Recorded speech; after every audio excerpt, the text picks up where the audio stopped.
Hello everyone, welcome to the Lost Shipyard. I am your host, Nitsify. Welcome to the Sanity Campaign. I play Ryu, the Darla Jester Row Cleric. We also have our... Hello, Rena. We also have... That's my cat. We also have my DM and your DM and my co-host, Acrid. Hello. Welcome to the Apocalypse Campaign. This might be the last episode, or it could be the episode before the last episode. You don't know. Don't know, It's not too sure. Really depends on how shit goes. Yeah. I mean, honestly, the last episode, just go watch it, but like, just in case you forgot, we prepped for Siege. That's really what it came down to. We just prepped. Prepped for Siege. And now. Got ready to go. Yeah. Yeah, so, gotta be real. I'm kind of just gonna be pulling a U with what you did with the other campaign, with Roman Harbor. Go watch it out. We raised an area, and that was great. Yeah. So we're kind of gonna be doing one of them features. Okay. And I can justify that because of how many motherfuckers you have. Oh yeah, no, we have a lot of people. Not many people actually died in this apocalypse. Like, when it came to, like, the main squads, there was a lot of islanders, don't get me wrong, that died. But I mean, like, when it came to the actual squad people that went out, we only lost, like, 2 people. And that was because of a raid. Yep. Dude, I want you to understand, every time I rolled for those groups, not a single person rolled a 1 to a 3 on a d20, which would have meant they died. Yep. Like, the closest we got was, like, major injuries. Yeah. Like, that was the closest one. And the people who did, quote-unquote, die ended up becoming just pillars that we were able to deal with, so it wasn't a problem. Yep.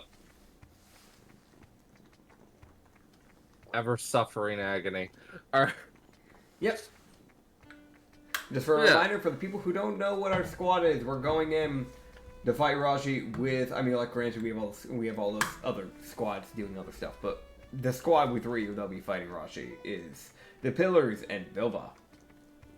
Yes. So yeah. Agony. Thank you. I have the important information. That's what I have here. Indeed. I've got the important stuff. Heck yeah. Alright, so you guys will get to prep the siege. And I do have to roll for something. Uh-huh. Got it, yeah. So I think Spike's staying behind, if I understood correctly, to hold that barrier. Just in case. Black Eye's coming along this time. Okay. Because he hasn't gotten to play this entire fucking... This is like when you're playing the support of a game and you finally get told you can play a DPS.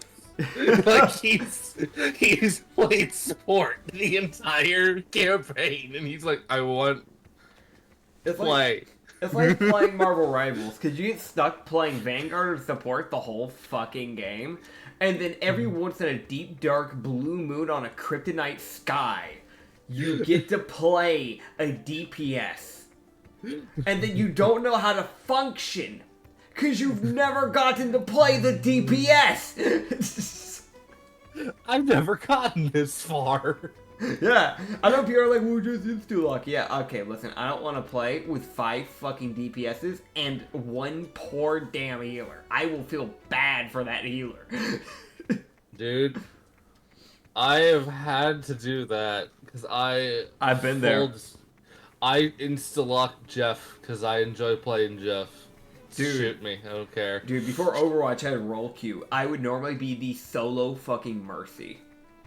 By myself, trying to heal.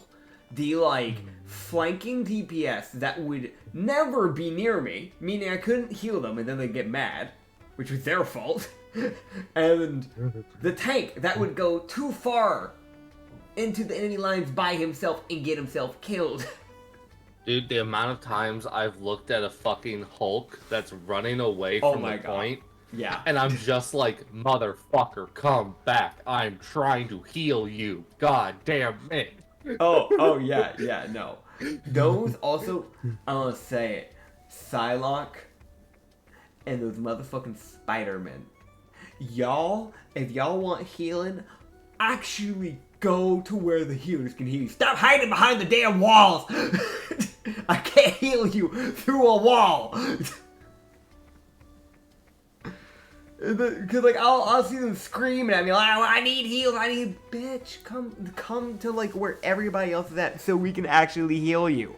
Because a healer is not going to go out of their way to go to the front lines to sneak into a building where they will most likely get murdered going in there by themselves to try and heal you. If you're off to the side, use a health pack. They're there on the map for a reason. I've chased down allies of mine, and they're like running for a health pack, and then they just get doused in water. I'm like, get hydrated, god damn it.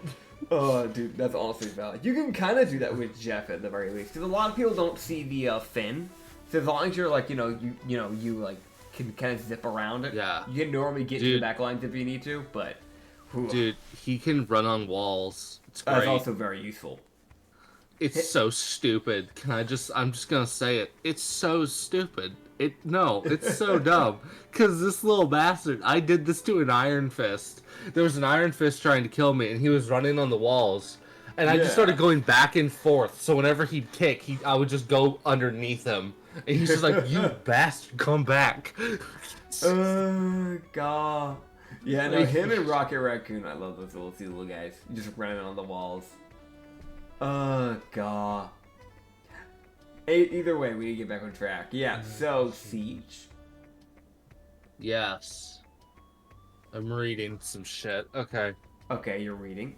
I had to read what spells a certain character got because I got to level them up. Ah, that's fair. I forgot that I forgot that a certain character leveled up, and I was like, "Son of a bitch! I have to fucking, I have to read. No." Hey, I get it, man. So we're going into this fight at level 27. Yep. Not quite to the planned level 40, but still pretty good. Still above level 20. Hey, fucking that was the point. All right, you're supposed to feel powerful, and I'm fucking sorry. You guys are stupid. Yeah, no, we are. No, the only thing a level 40 thing would have done is bloated the health bar. It would have done that. I think, because, I'm level 20 rogue and level 7 cleric. I think, later on I would have gotten... I think I'm literally one level away from... let me check. Yeah, I'm one level away from Code Black, which is where, with this class, you have the ability to swap places with a random ally within your operating room. Swapping places with them, they gain 2d12 of healing, and you take half the damage of healing. You're basically using your life force to heal them, teleport them, and get them out of the way. So if you were to, want to intervene on an attack that's going towards them, it's literally supposed to be oh fuck. So, that's what that is. And then it wouldn't have been until level 17 that I would have got to Reaper's position, where I could literally just tear out a heart of an enemy. I'm so glad you don't have that. Yeah, no, instead I have the Bloodletter final thing, which is Bloodletter Evertide. I cry. That hasn't been used yet, and I'm so not looking forward to when it does. But I figured I should save it for an important moment. Dude, you're a bastard, you know that? Yeah, well, I wanted to make it look cool. We're about to have a scene out of Sekiro with this motherfucker. Yeah, but yeah, what we do? So we don't hit the gritty. We gotta prep siege. We have the plans. I don't know what bits we have to do for the siege. Nothing. Y'all siege. Okay, so we teleport. Yeah. Don't say actually, you know what? Hold on. Oh boy. Alright, so Vilva. Oh boy, here we go. Everyone's gonna... And then Vilva just kind of... Okay, I'm just gonna do this because I'm bored. Fucking portal! Okay. Dude, it's just a different world. She just said, fuck this world. See her pull out her iPhone, be like, who the fuck's texting me? Oh, that's who. Like, It's compared to our wish. It's not him on this shit. It's just some random wish. Like, hey, want to get tea tomorrow at like 9:57 p.m.? dude, I definitely feel like Vilva's the person that has her texts muted. Oh, so yeah. getting her to respond is the, like, it's like a trial. Like, it is. Like... Dude. Some people have heard of the fucking witch trials, but have you heard of the fucking phone trials? Dude, she's just like, huh? Oh, I have 57 unread text messages. Oh no. I feel like she's the person that, like, she gets pings only, like, for anyone else it's muted, but she only gets pings from the witches she likes. Like, those are the ones that she'll actually, like, get a ding. And then, like, maybe she'll scan through some of the other ones she doesn't like. Like, alright, yeah, I'm neutral about you. What do you want? Uh-huh. Okay, I'll leave that on red. Maybe I'll deal with that a different day. Oh, but you want a tea party? Yeah, sure. What time? Dude, I'm sorry. If she doesn't like you and you send her a message, you are signing your own death warrant. Because now she can find you. Like, it is the most... Dude, let's be real. She probably already knows where you're at. You're just giving her a reason. She goes, this motherfucker bothered me. Hi. This motherfucker. Alakazam, the witch, minding their own business in, like, a cabin because they just wanted to see if Vilva wanted to, like, go to a cafe nearby to, like, grab a drink. Just, gets like, fucking vibing. Vaporized. Yeah, gets vaporized. Or, I guess in more Vilva vibes, fucking astral fucking just person. Just a fucking giant. She's just come plummeting out of the sky. Dude. Fuck this continent. Just a chunk of the island's just gone. Hey, we now have this new lake. Where'd this lake come from? There's no way a lake just appears out of nothing. Dude, in my world, you have the, the Titan Sea, the sea made by a literal hole made by the fucking War of the Titans. Like, just because the one crying and just all that. It's like, yeah, you have the Sea of the Titan. Sure. But have you heard of the Lake of the Giant? Dude.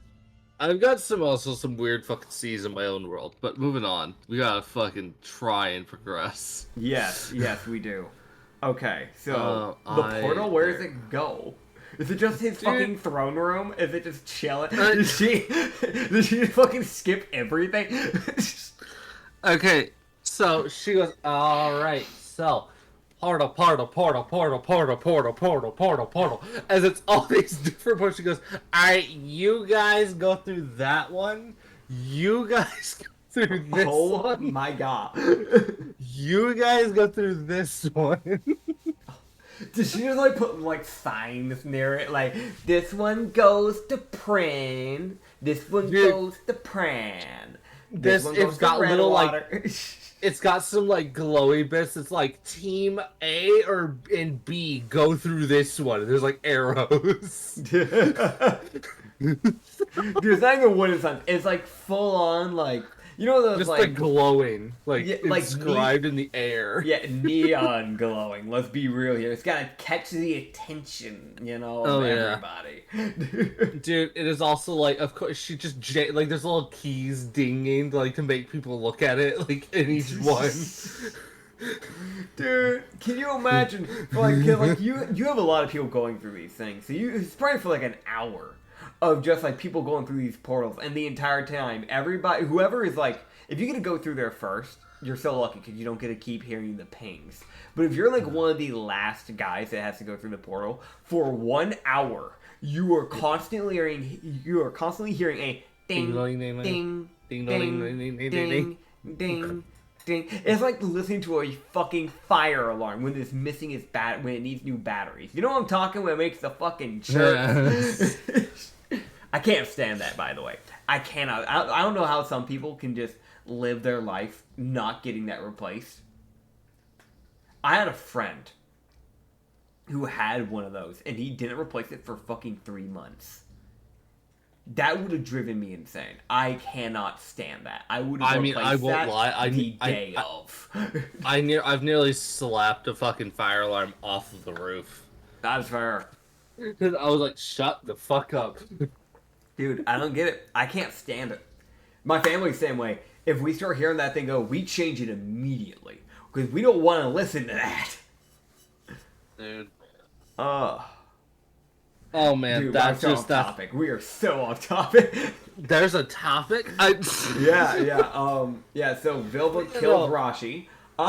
Okay, that's the end of the campaign. Bye. Thank you guys for watching this episode. Tomorrow we'll do a behind the scenes episode. Oh god. Dude, fucking imagine. Can you imagine, dude? That's the way we have the most anticlimactic. So Vilva killed him, but do we get to see the fight? No. Oh. You're just a depressed. Oh. So like, what happens with Ryu? He dies. Oh. Does he get brought back? No. Oh. Just. How did he die? Heart attack. Oh. Damn. But he had his lifelines. Yeah, he had them several times. Oh. Just fucking... Oh. Dude. Oh. All that stress finally compiled. It's just killed him several times over. Dude, she just dies on the spot and just like, oh, peace at last, and just fucking ceases to exist. Dude, his fucking kids become fucking BBGs. They would. Moving on. Okay, at least his daughter would. His son has some self-control. True. Kind of. True. I mean, maybe he'd like actually get her under control, if anything. Like he might. He at least has some common sense. He's not. He's not that bad.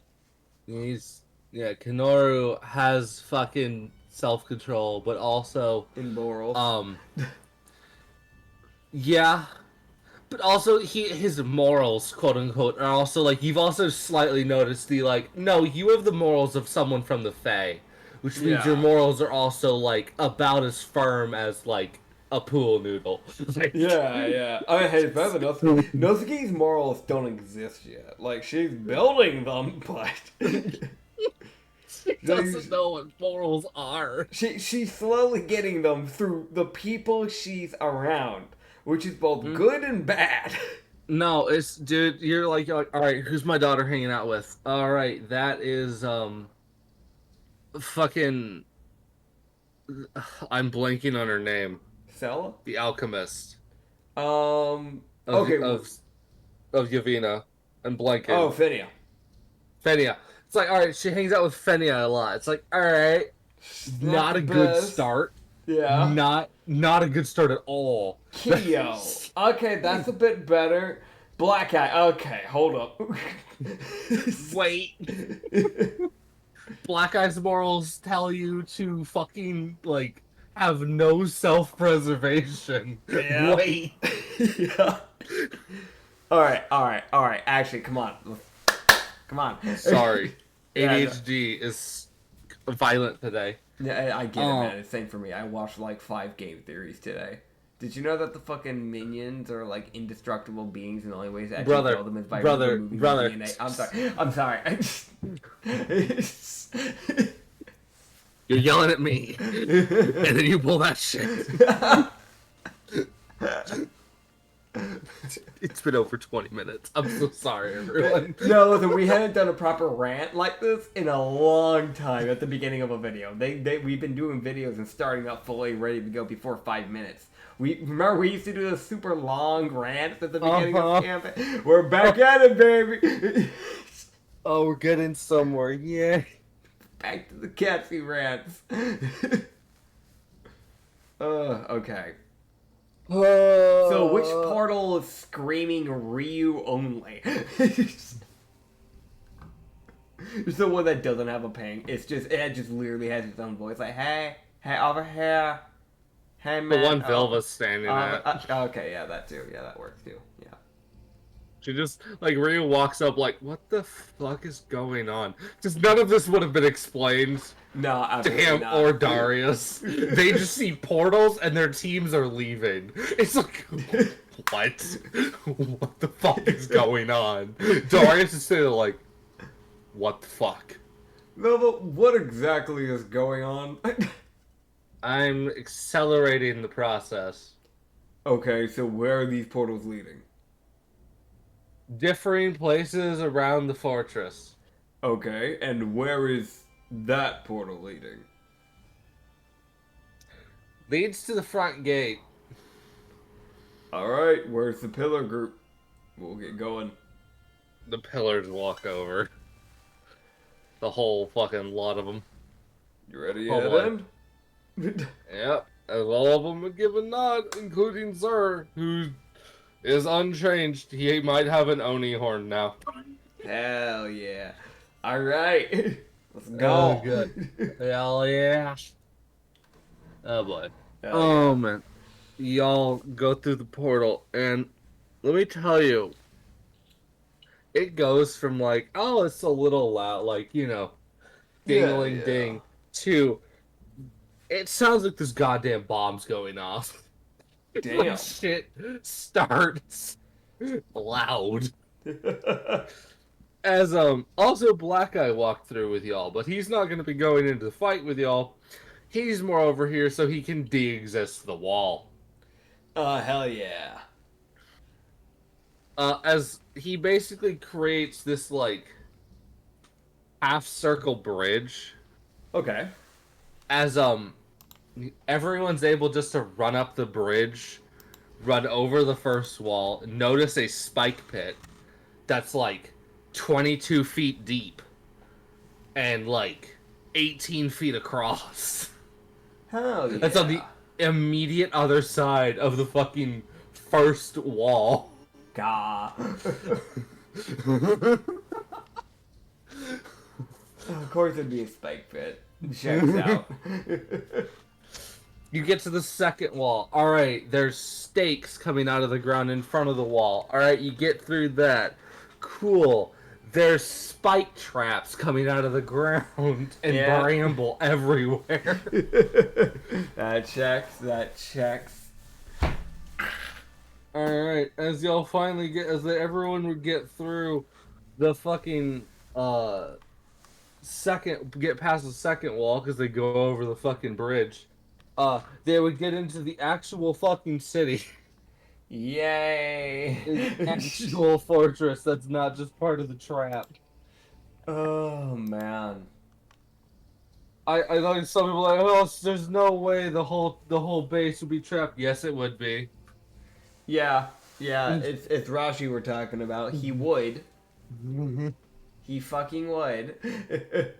I can't express to you how annoying those traps are supposed to be, because it's like, alright, make me an athletics or acrobatics and jump that 20-foot gap. Yep. For a normal fucking person, that is inhuman. Alright. Oh, God. Alright, I also got to adjust a certain character's stats to where they're supposed to be. That's fair. That's fun. That's fair. Alright. Oh, Yay, man. a certain character's patience bar is more than 93. Vilva. He really didn't have that much health. Like, Yeah, I mean, she's a wizard. It makes sense. she's a bard. Yeah, my bad. How dare you? My bad. I mean, what you want to do about it? Anyways, as y'all would head in, also all of the fucking groups are along with you here, charging headlong into Rashi's base. There's a bunch of trolls here. You would immediately notice, like, Okay. So you just see like one of your groups have to divert just to deal with a fucking troll that just immediately started making its way for everybody. That checks. That checks. As just all Trolls. like groups just start splitting off just to allow Ryu and Ko to basically just gung ho for the like the holdout point where Rashi would be. That checks. We were told actively about like, he literally just favored the fucking trolls for some reason. As a player who was originally the player of Rashi knows the reason of this. It's because they were literal siege. They're literally like watching siege engines, so they were perfect for war. So it makes sense. I can also just say this as a DM and also a thing I give trolls because I know trolls typically have a regeneration factor. Trolls regenerate more the more enemies they're facing. Yep. So they get harder for the more people you have fighting them. So these trolls are gonna suck here because they're gonna be regenerating a fuck ton. Oh yeah. And in the normal siege battle, it's like, all right, the troll's fighting 8 people. Cool, it's regenerating a fuck ton per turn. I hope they're doing more than that in damage. Oh yeah. Yeah. Ice trolls also, I would say, suck more because your ice trolls are like, eh. They just fucking keep remaking themselves. Oh yeah, that too. That's special. Those fuckers suck. I would say personally that those are probably worse than your white spikes. I don't think anybody in the podcast has seen a white. I don't think we ever shown that monster off in the campaign, like the podcast. But they were these like white dinosaurs that they just multiplied. Like they were like worse than fucking rabbits when it came to breeding. Like let's put it like that. They were an infestation and they were obscenely destructive. The Dwarven Empire of that world was very well known for their mining, and they basically fucking took over an entire mining system, which basically meant that the world's main, gain, their main world of getting ores was just cut. So you can imagine that's not a good thing. Yeah, no. I will be honest, like the normal, like those ice trolls are definitely definitely worse than the base level enemy of that fucking evolutionary chain of bullshit. Oh yeah. Oh yeah. Also, those little bastards evolved rapidly, so Yep. sucked. All right. Anyways, on with fucking hell. Yes. Through quite a bit of fighting, and honestly, I'm gonna be real. It takes just fucking you and everybody else just blitzes through everyone. You get to see how some of the actual pillars are fighting now, which is great. Yeah. You see somebody like there's also a lot of undead that are walking around as well. So you weaponize like trolls and undead. You see like a skeleton with a pike trying to stab Willow, and Willow just looks at it, snaps the pike, and then sends the thing over a building by like uppercutting it, and just goes like bye, like, bye.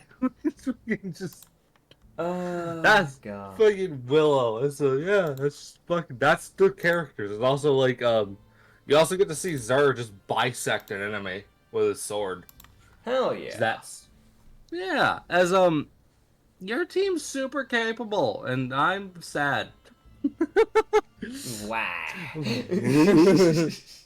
But also, like, so there's like literally nothing stopping y'all from getting to the palace. I'll be real. Hell yeah. Like, more to the underground bunker that is Rashi's hideout. Yeah. Like, Zur's the only, like, Zur is able to lead y'all there pretty easily. That makes sense. So, he probably was the one showing to the meetings most of the time. Yes. Another really good reason to have brought the pillars. Dude, I'm gonna be real. It's like, alright, you look at fucking Willow. Where's the thing? I don't know. Why? I forgot. You look to Kish. Where's the thing? What? Huh? Oh, they didn't let you in. No, they were talking magic and strategy, and they and they just told me where to go. Rusty, where is it? I never even went inside the city. What do you mean? I mean, he kept asking me to, but I figured I needed to protect the city. But they have the trolls! You did.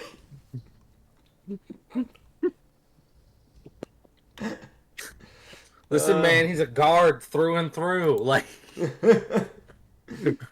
so much, in fact, that he just refused to fucking go indoors for a important meeting. listen, man. He's got the fear of the indoors, whatever that's called. Moving on. Claustrophobia. No, that's just tight spaces. There's something. There's a literal fear where you get afraid if there's a roof over your head.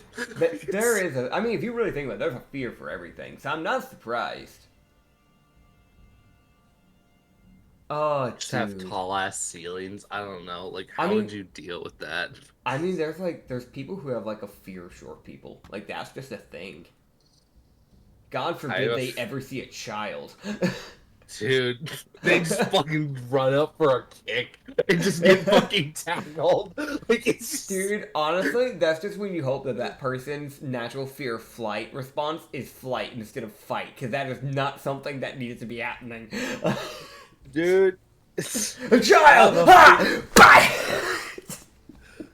Alright, I hope whoever is nearby is a linebacker and can run. Yeah. And I hope if you have that fear, all I want to say is I feel bad for you, dude. I don't want to say I feel pity, because I feel like that's fucking rude, but I definitely feel bad, because like that's gotta suck.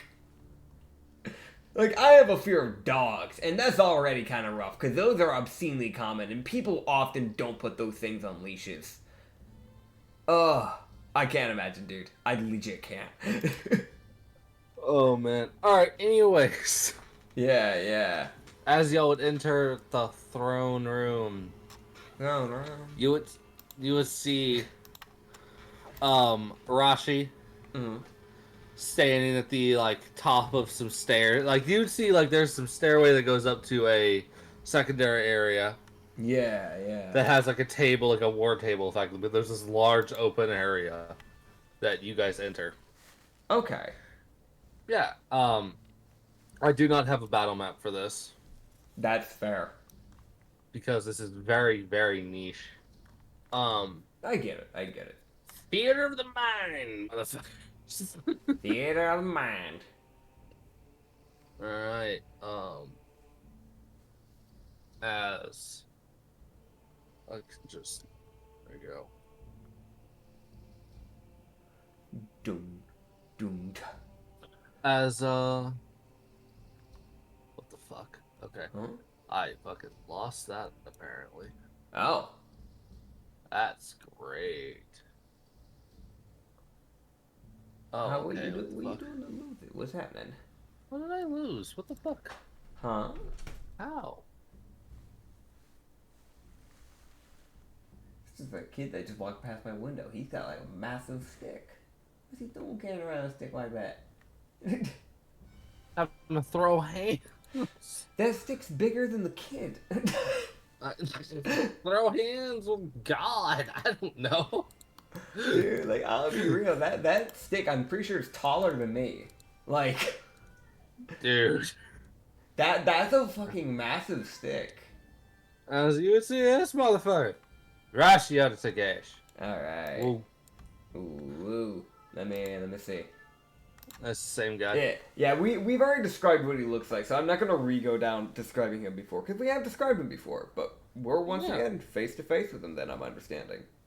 Yeah, as you would see him look up, kind of as a sort of oh, hey, you're just here. Oh. You actually made it. Alright, here we go. As he kind of just walks around the table, as he kind of just been leaning on the table, almost watching it. As, you can see, vines and, nature moving, as if it was, actively showing him the siege. Yeah. Of his own fucking base, as he was just watching it, huh, I'm actually being attacked. Like, you didn't expect it to happen, huh? like, oh, they're actually sieging. Well, there's actually okay, Yeah. neat. Just walks around the fucking chair, like walks around his fucking table as he kind of opens his hand. As you see a Yickle fly off the wall into his hand. You know, Yeah. Rashi, didn't have to come down to this. You could have just surrendered. We could have gotten you repaired. We could have turned a new leaf. But don't worry. By the time I'm done with you, I plan to completely fix every broken part about you. We'll see how that goes. But, any case, You will. fuck the monologue. Laugh. Dude, just the most. I don't feel like talking. Anyway. Collapse his hands as you just see, like, these 3 broiling rifts open up. Fair As enough. the Druidic Summoner is going to start his bullshit. Alright. As I do get to send what his summons look like. Okay. Because he does have 3 unique summons. He would have had more, but somebody said no. What? Who would have done that?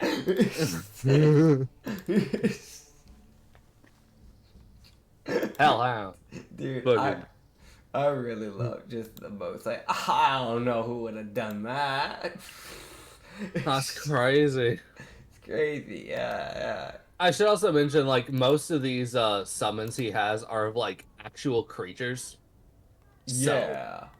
like, these are images that I'll get to reuse at a later time for, like, actual encounters, and someone's gonna look at me and be like, why the fuck is that here? I thought that was a boss's summon. I'm like, it was. It's not buffed by the boss anymore. Don't worry about it. It's fine. Now it's just a normal monster. But when it's with him, it makes sense. It's kind of like with pillars. The pillars are just normal people now, but they were something different when they were getting buffed. So. Uh-huh. Okay, so he's got. I was trying to look at the first picture and it scrolled me down. I'm sorry. So we've got a wolf in chains. I'm guessing he's not chained to the ground like in the picture. No. But it's a black wolf, blue eyes. He's got a little lightning scar thingy near his left eye specifically. Big old fangs. He looks kind of big, so I'm gonna guess he's probably like three or 4 or maybe 5 feet, like in height. Big old guy, really messy hair, kind of goes fluff. He takes up a large space, so. Yeah, that explains it. He's also got browns. Yeah, I said browns with the fucking rolling R. He's got some bronze armor, kind of like going around his like neck hole, so you can't just decapitate him. And also that's also where the chains connect.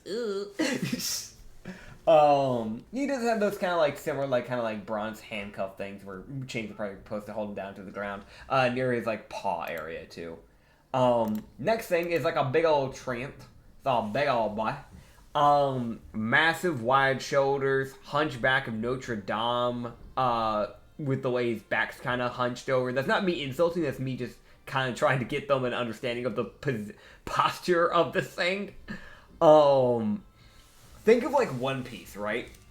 Think of those really big, beefy guys in One Piece. He's got that kind of body type, where it's like a lot of upper body and not a lot of lower body.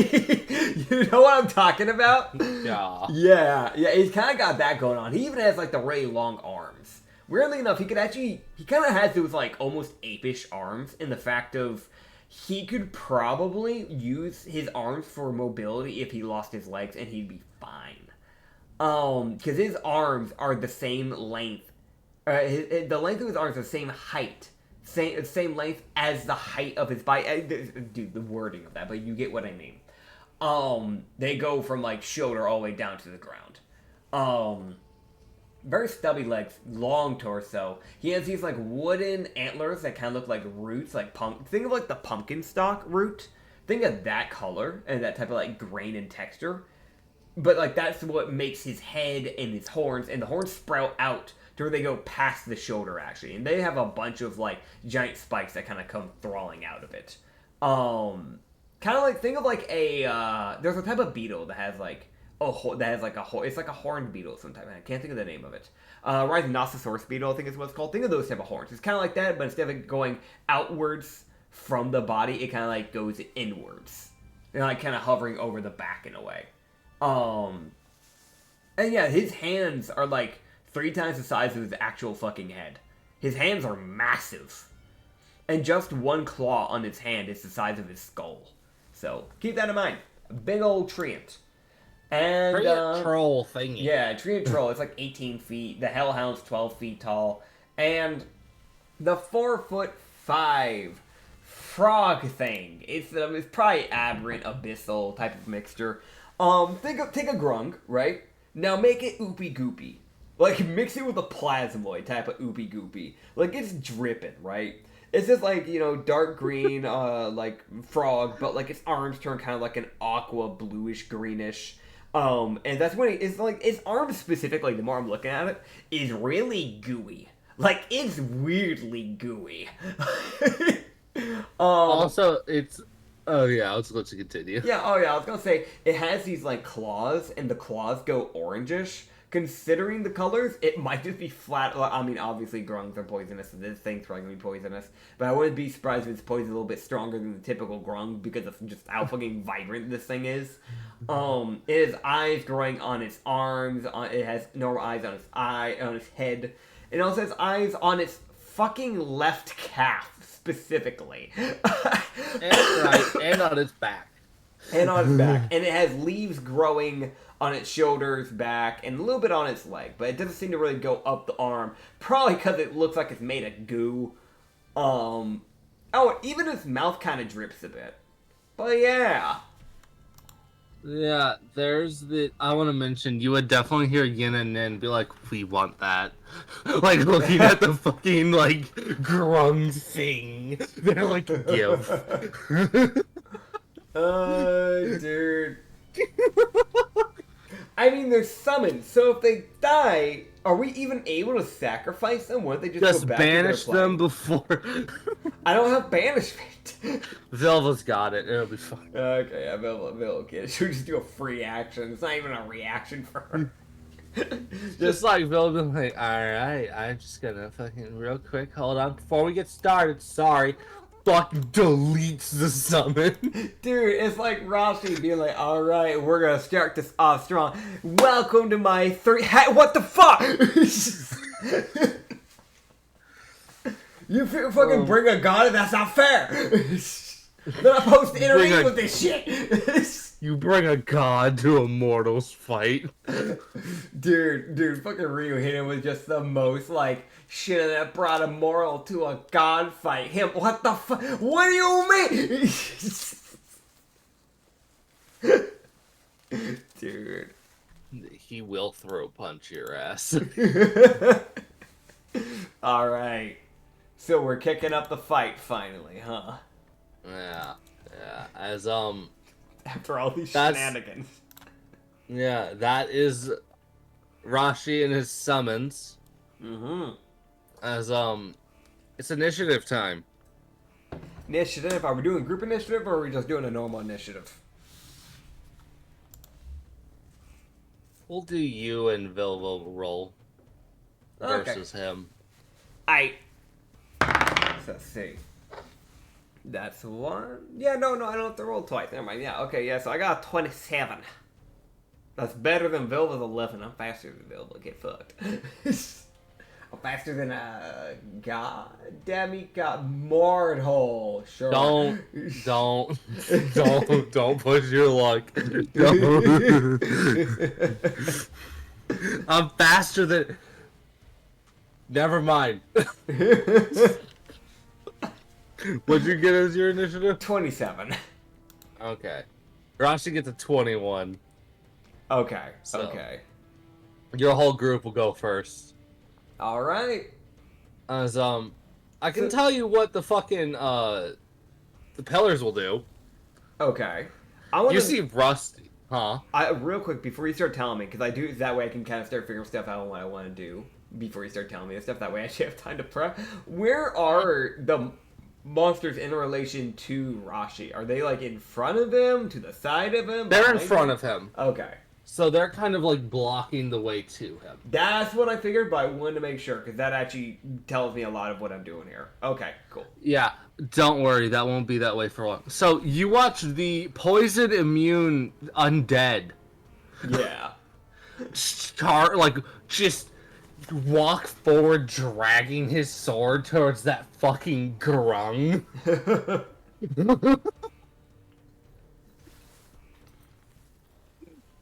Dude, who's gonna win in Grung? Are you, the fucking ooze Grung? Or the cheese skeleton? Yeah. The ultimate showdown. Queso versus slime. And I'm not talking about the streamers. Alright. As, oh, that fucking checks out. As, Rusty uses one of his new things, as you would see, like, this wave of queso form underneath him as he gets rushed forward. Okay. The grung thing doesn't get the chance to move. Hell As it gets a nat 1 and gets flattened against the stairs. As this fucking skeleton begins to beat it mercilessly with its sword. Oh my god. As Zur goes for the troll, and you see Willow go for the Hellhound. Okay. As they kind of would both run up and kind of get the two summons, and they would kind of just angle themselves so y'all can kind of just run between Zur and Rusty to just get up to Rashi. It's kind of what they're doing. The fucking pillars are effectively fighting the summons, so you and Vilva can just go fight fucking Rashi. Fair enough. So what you're telling me is that me getting the other monster summons removed. It literally allows you to fight the boss. What he was going to do is he was going to surround you guys in summons. Yeah. That was going to be how the fight started. It was like, alright, figure it out. There's like 3 trolls here. Like, they're going to regenerate like motherfuckers. Like, killing them is not really an option. Oh, God. Yeah, no, that's valid. That's valid. It's like, alright, I'm gonna ignore the other 2 trolls while I just damaged this other one. Cool. The other 2 now have a bunch of temp health because they were allowed to overheal. Yep. Oh, God. Okay. So, yeah. I know some people will be like, well, you're not giving much detail. I don't have much detail to say. I would be lying if I said I had all their sheets up. Yeah, no, it's honestly valid. So it's just gonna be kind of a thing, just constant clashing, like kind of background fight. Yeah. Which makes you sense. get to you see the Hellhounds like trying to like, it's probably trying to get that fucking gourd out of Willow's hands. Best of luck, bud. And Willow's like, no, fucking kicks it in the jaw. Dude, a volley of arrows did not make him drop it. What do you think you're gonna do to make him drop it? Yeah.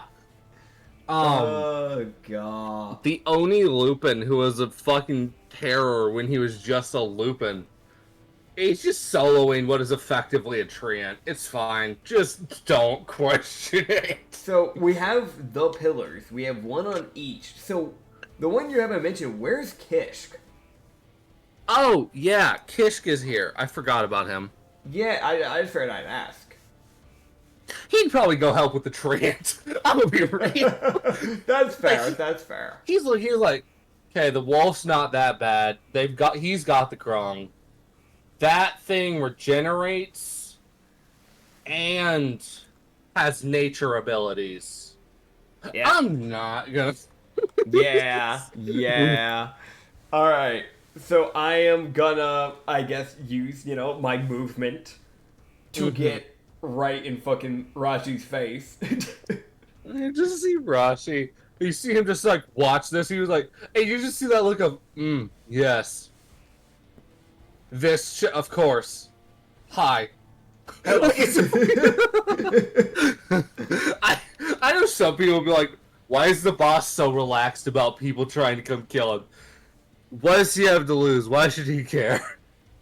Oh, yeah, also to be fair, he's literally just being piloted by a fucking god, so I don't imagine he has much self-preservation right now. No. Yeah. Yeah, so he's just like, alright, hi. Like, it's just that, like, just a fucking little smile, it's a little smirk. This ever-present fucking smirk. Yep. With that little tooth forever showing. Okay. Okay. So I won't be able to flank, so I won't be able to get off my sneak attacks. Well... And I don't think stealthing is going to be an option. Well... Hmm? About that. Vilva teleports.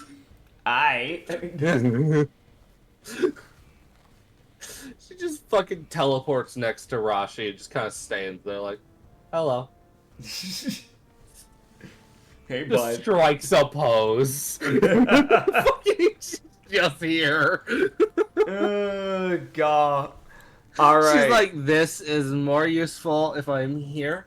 Therefore, he can stab with more effectiveness. Yep. Alright. So, here's what I'm going to be doing. Using my bonus action, I will be entering my Laugh, the mode I've never gone. Laugh Hysteria. Son of a bitch. Yeah. Yeah. Which I need to check exactly what that gives me, buff-wise. Because I know it buffs, some of my decks, if I remember right. I just don't know to what degree. Yes. I've got to find it because I have so many feats. There it is. There it is. Okay. Hysteria, so yeah. You would also technically have Laugh Liberation, Okay. which is the 5th tier because of how strong you are. Yeah. That is the final state. That is also the state that you were told that if you mixed that with blood adrenaline, your heart would explode. Right. Yeah. So I guess I'd use Liberation then. It's just like it's not showing up on the sheet, even though I'm level 20. On my No, sheet. I didn't made it yet because you weren't at that level yet. Nah, that's fair. I mean, When I originally made the feat, using it then, since you don't have it, I don't want to screw you over. So I can basically tell you what it does. It makes you resistant to bludgeoning, piercing, and slashing. Okay. And whenever you take a hit, you can choose to be resistant to it. I mean, that's funny to me, so I'm gonna do it. Sure. Yeah, that's liberate.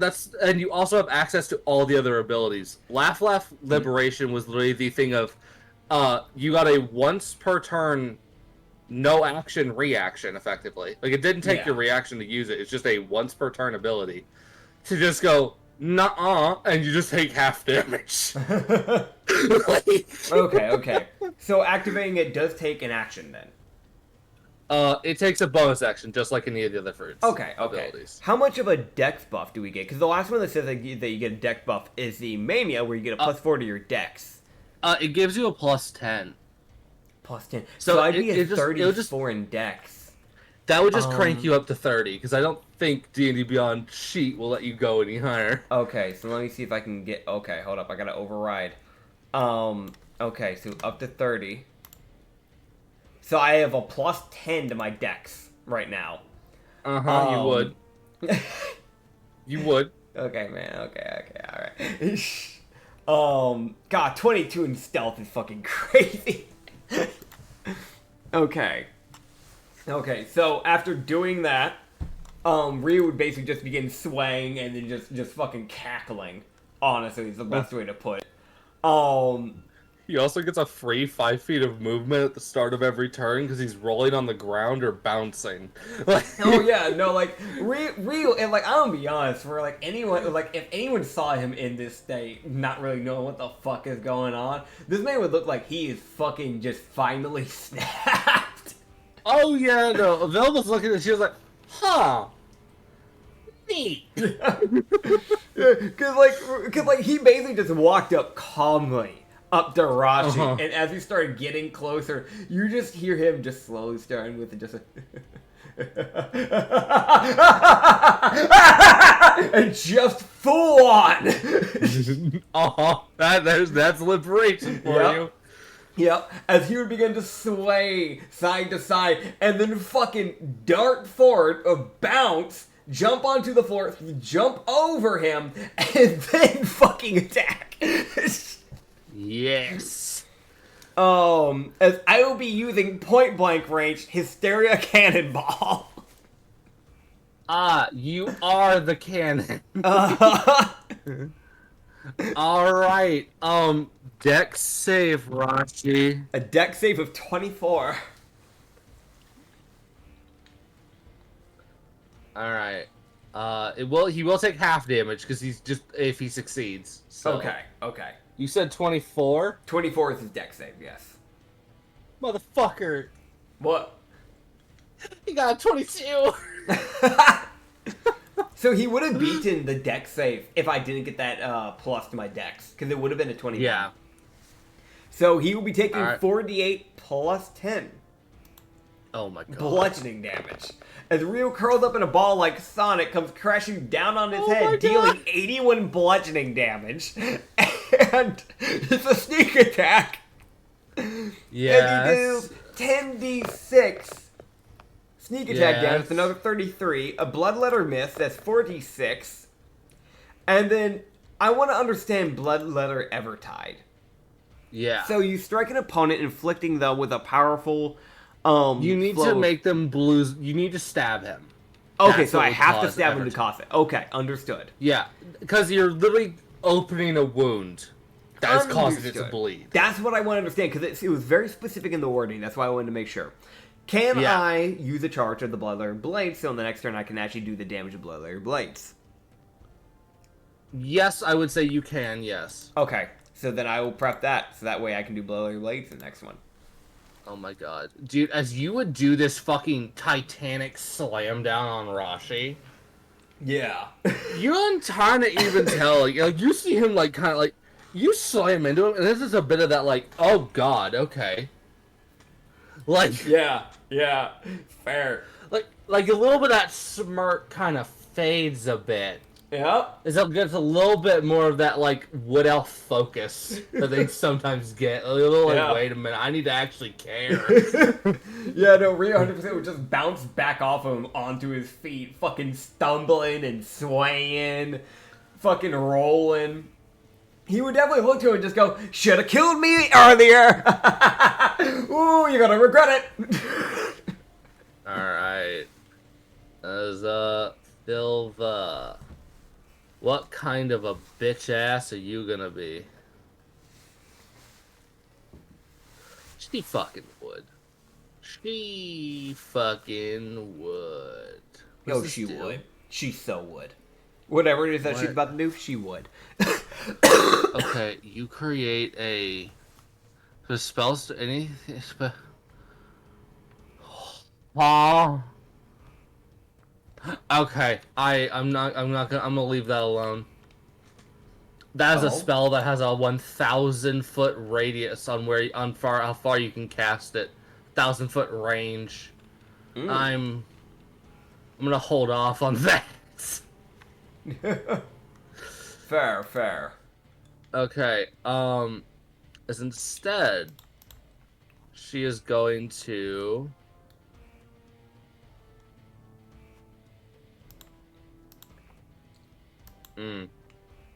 Yes. You would see her snap her fingers as he's going to have to roll another deck save. She would. He will succeed, so he'll take half damage. Okay. But as the ground underneath him would explode Ah! as she casts Disintegrate. Goddamn. As he takes, instead of 88, only 44 force damage. Damn, alright. Then, with her bonus action, Oh boy.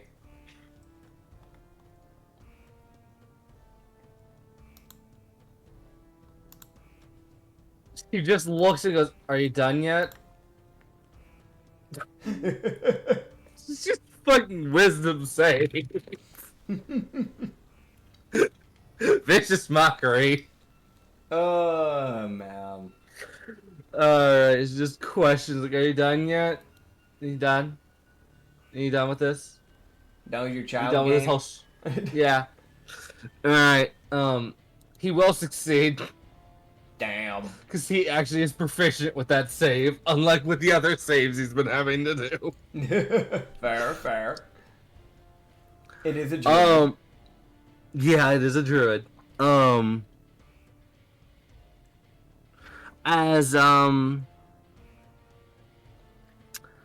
As this... Wait, hold on. Okay. Cool. So that would be... this number of d8 psychic damage. So he takes 8 psychic damage as he would succeed. At the end of her... That is the end of, her turn. Mm-hmm. Fighting happens in the background. Rashi's up. Okay. As Rashi kind of just, like, cranking his head around as he looks around. Just kind of that, like, almost inhuman, like, kind of, like, twitching as he, like, glances around at the people around him that are fighting. That are fighting him. He's like, like, what do I do? What do I do? Yeah. As, you just... Alright, as he is going to...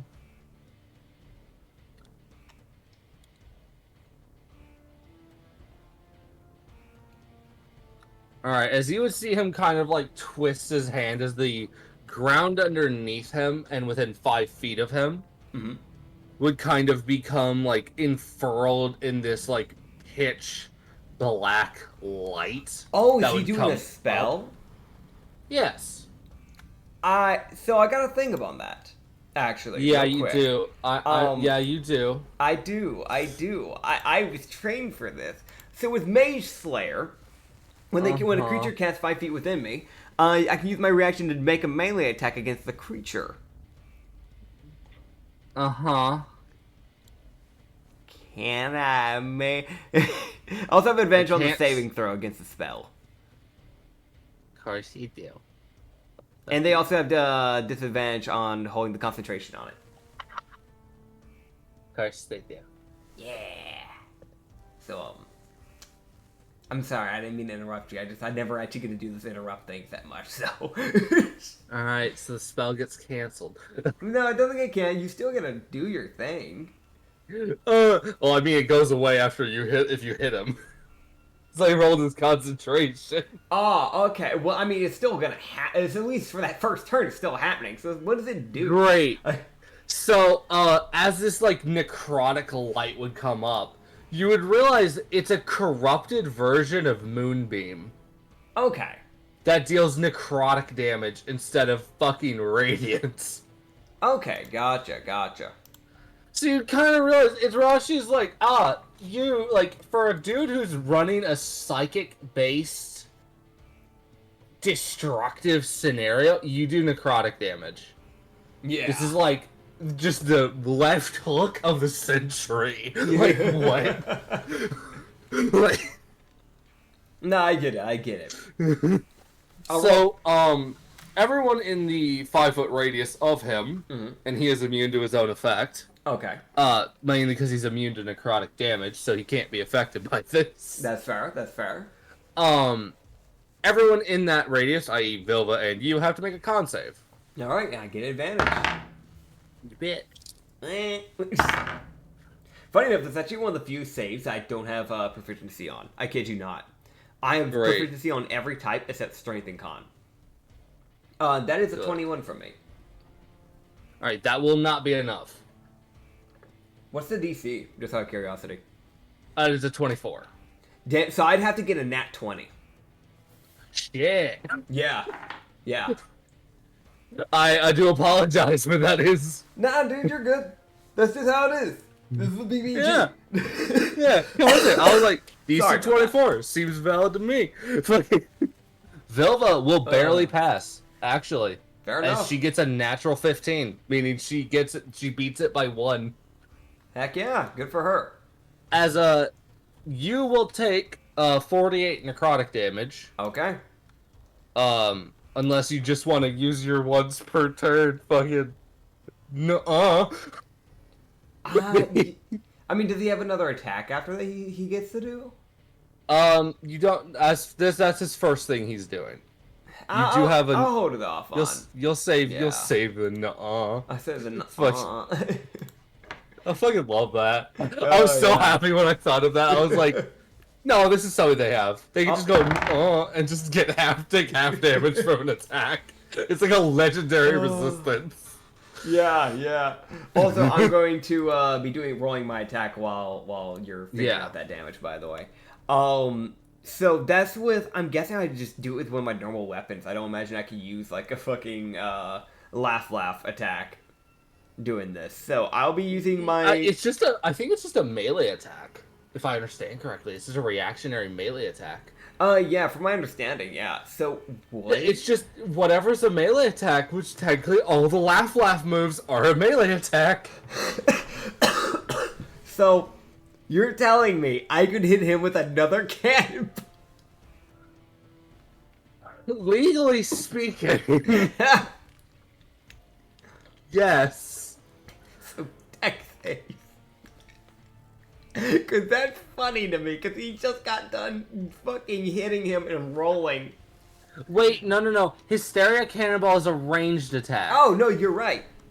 You are right. You launch yourself 45 feet. You are correct. Okay. You can still Frenzy Punch him. Oh, yeah. It's just 14 Frenzy Attack. Yeah, Frenzy Attack. There it is. Yeah, I'll do that. I think that could be funny.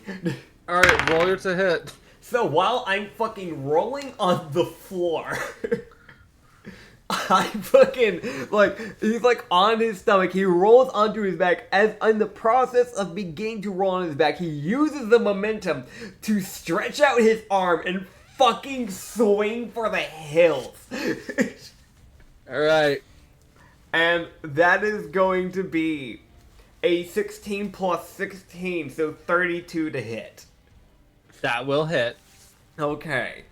That is 14d6 plus 10 bludgeoning damage. That is 60 bludgeoning damage. You rolled Hurricane. Not Frenzy Attack. Oh, my bad. Wrong one. There's a d4, it's not d6. My bad. 56. 4 damage. It's only 4 less damage.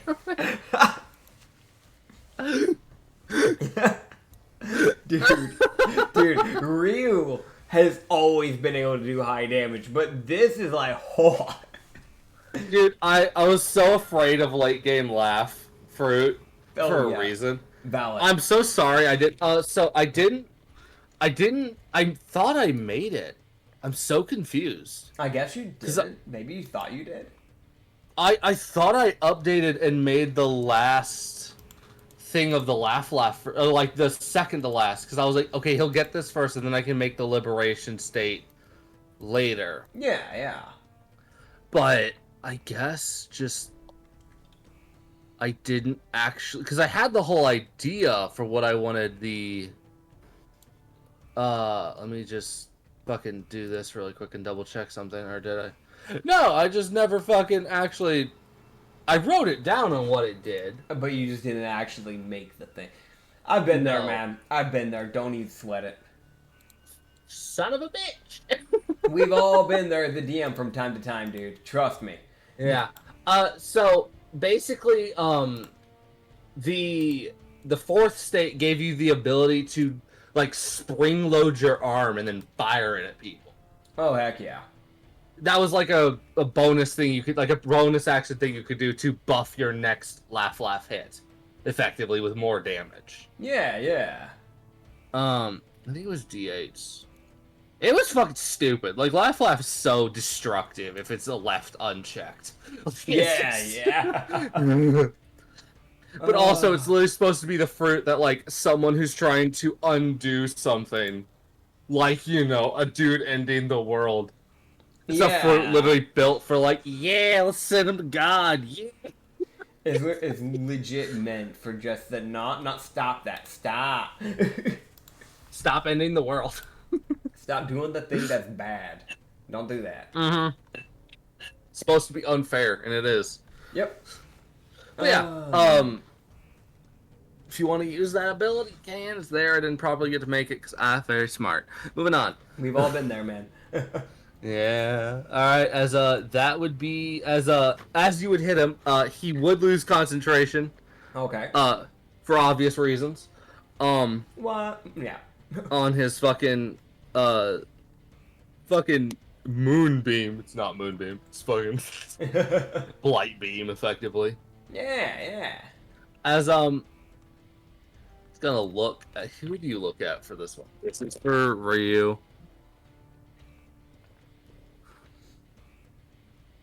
It's for Villa. Okay, so he's gonna look at Ryu. Mm-hmm. And you see him take a deep breath. Uh-huh. As actually, you know what? No, hold on. No, he looked. Never mind. Hold on. Nope. He fucking. You see him like looking like, no, fuck you. Turns around, looks at fucking Velva. Like he's like, all right, you're a problem, but also you're giving him sneak attack. Like I gotta pick. You know that look. I gotta pick my problems here. Don't make her lose her patience, bud. All right, she's gonna force her to roll a con save. As he would speak, you would almost not even hear the words. Mm-hmm. But then this like thunderous boom would erupt out in front of him. Okay. As it like envelops Velva in thunderous energy. Alright. Oh my god, you've got to be fucking with me. Did she beat it again? He is unfazed with a natural 20. Dude, she's just built different. Like, I don't know what to tell you, man. She's just built different. She's built incorrect. Oh, God. Alright, as definitely see that look of fuck. What do you mean?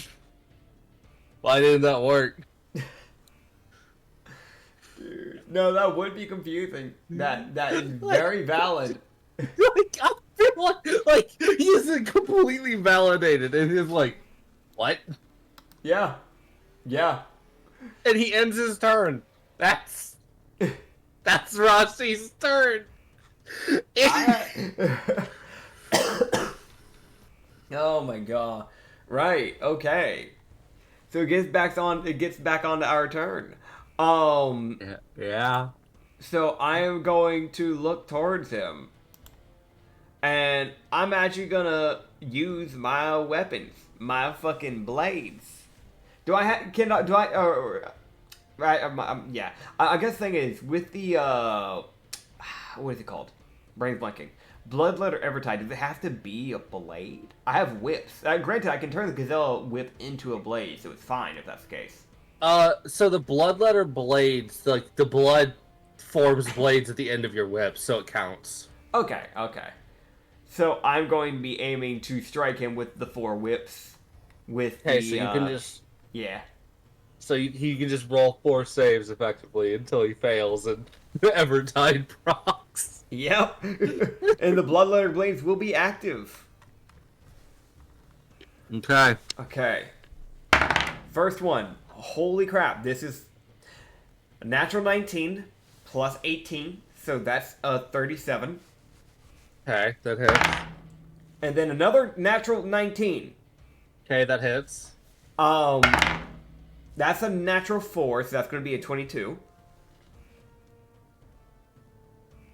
Okay, that hits. Ah. And a natural 14. Son of a bitch.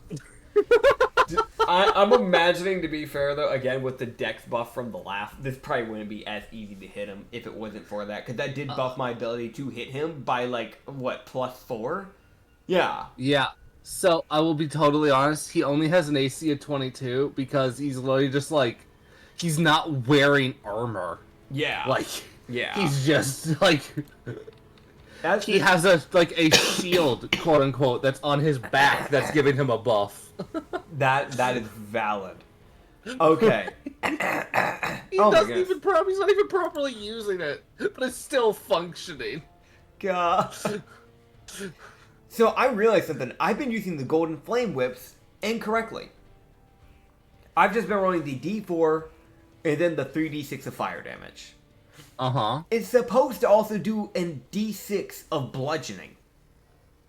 I've never added the D6.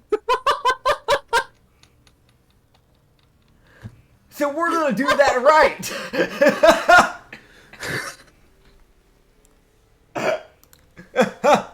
You know what? Yeah, I can't even be mad. I know some players would be mad at themselves. I'm not even mad. That's just funny. Because think of how much quicker I would have been fucking killing if I had been adding those. Oh my god. I'm so glad you didn't, because it actually let me, like, show off bosses, kind of. Not even. I didn't even really get to show off Willow, and he was the one I was really excited for. Yeah, dude, no, I've been vaporizing people with, like, Ryu's just been insane DPS. I'm gonna roll the damages now. We have 16, 15, yeah, 14, Evertide procs, and 15 from slashing. Evertide definitely procs. Okay. Evertide procs on the third one. Okay, cool. Then So the 3d6s of bludgeoning. That's 18. They all rolled max. Those were three What sixes. Is it? Oh my god. Okay. And then there's the fire. That's 3d6 from each whip, so that's 96 of fire. 9. Dude. 42 fire. And then a d6 of psychic that can't be reduced. It's 2, because Gazella's psychic. And then... This is so ridiculous. Let me get a fucking calculator. Okay. Dude, yeah, no. Go ahead, keep rolling, bud. You got the sneak attack. There's 41. Then you have the bloodletter blade. Does that only does one damage roll, right? I'm double checking. I'm pretty sure that's only one damage roll. So it depending on how many charges you expend, each charge is one weapon. So if you expend 4 charges, you can have it on every single weapon. Are you telling me that I could go berserk in the second round? Yeah. When you were like telling me like this class feels underpowered, I was like, you don't understand. It's underpowered at the beginning, but that's where the bloodletter blades come in and go, hello. Okay.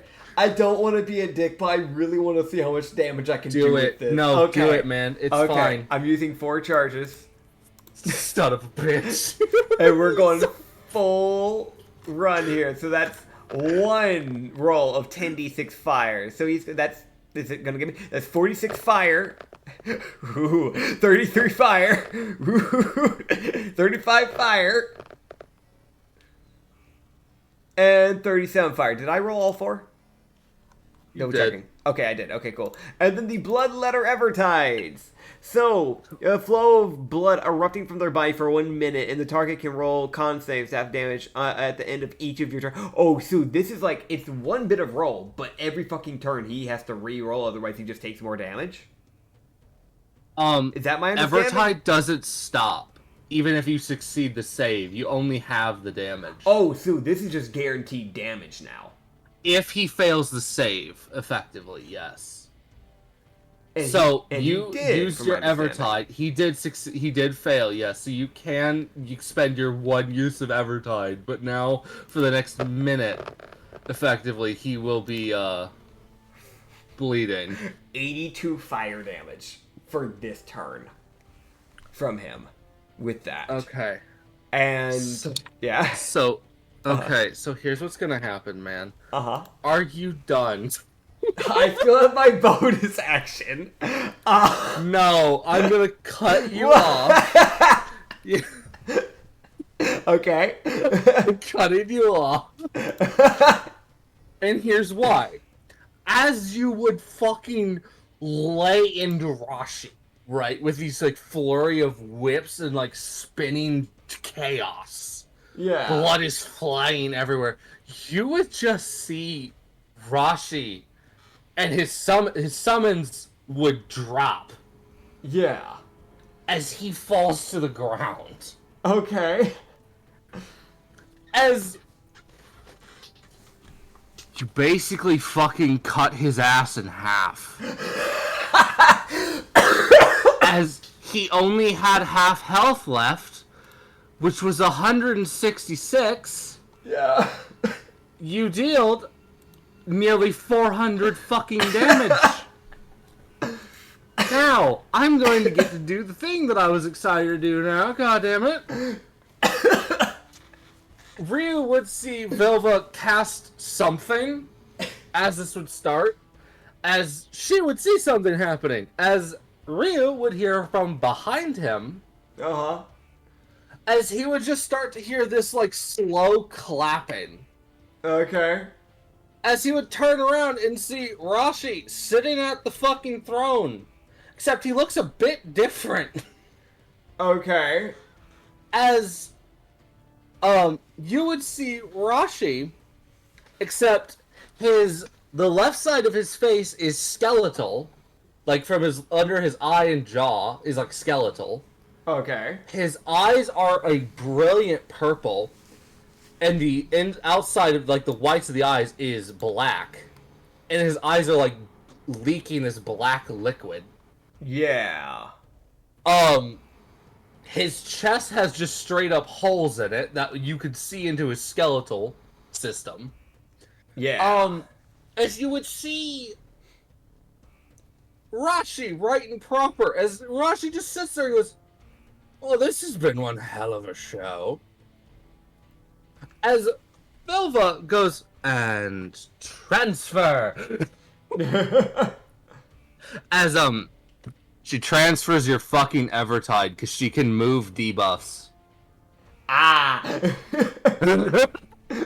So no, your Evertide isn't wasted. Yay! I literally was sitting there, I was like, this is a thing that Vilva has. She can move debuffs because she thinks it's funny. Fair. So she sat there and was like, wait a minute, this motherfucker ain't real.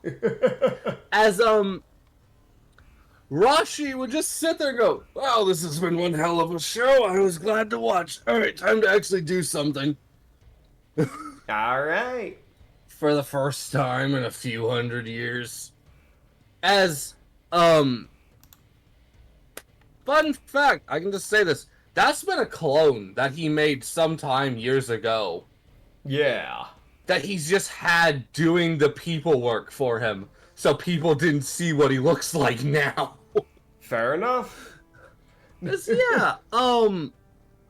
actual Rashi. I didn't get to get an image drawn for this, but I am getting it drawn because I like the way this looks.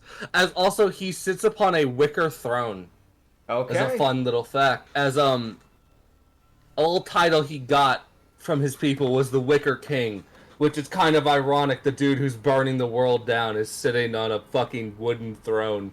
Yeah.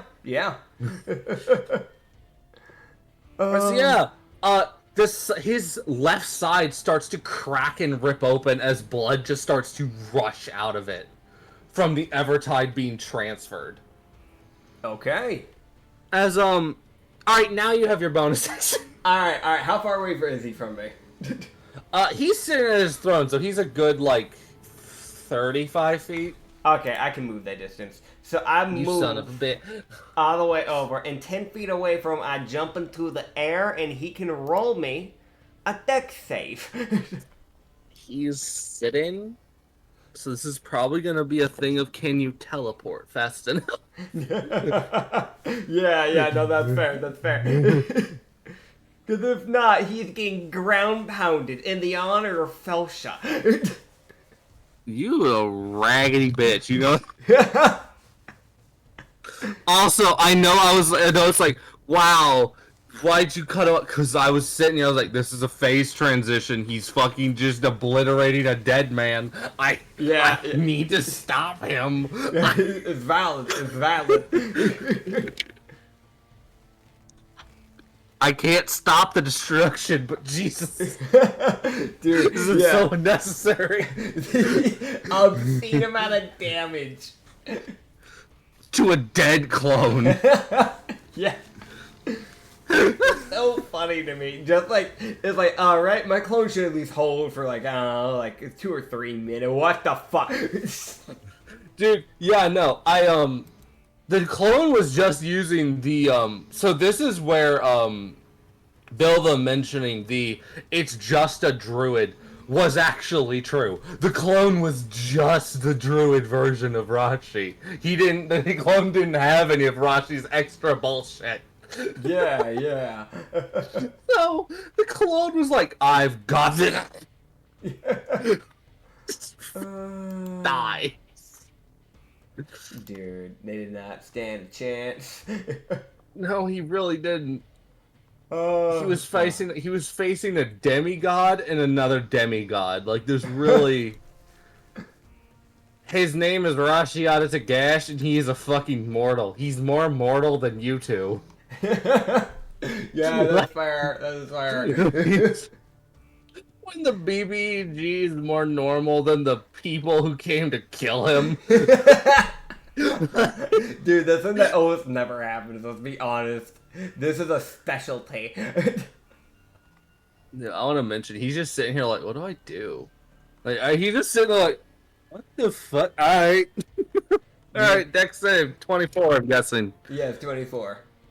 No, he really wouldn't be expecting that, so that's a 15. Yeah, so he just sees, like, Ryu swing around, like, fucking, like, you know, off the fucking ground, fucking backwards, like, rolling up to his feet, begins dashing and fucking zigzagging like a madman. Fucking changing that to a cartwheel, flinging himself into the ceiling, bouncing off the ceiling, and going into a ground pound. Really trying to bounce off the whole, you know, fucking liberation. I mean, he could just bounce off the air. Like, Hell really, yeah. that's kind of what he could do here. Because liberation is also supposed to give you some reality warping. Yeah. But you already have that, so it can't do that. Cool. So he'll take 42 bludgeoning damage as I bounce into him and then bounce off of him and just leave a little crater in his throne, I guess.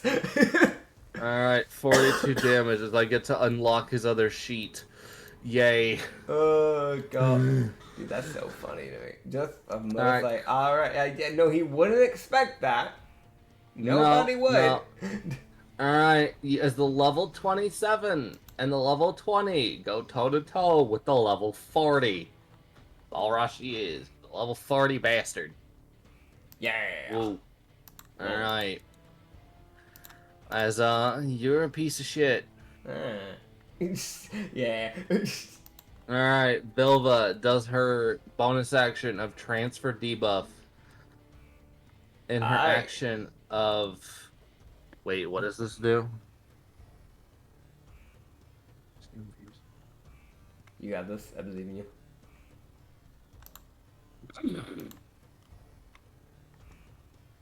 You know what? You fucking would.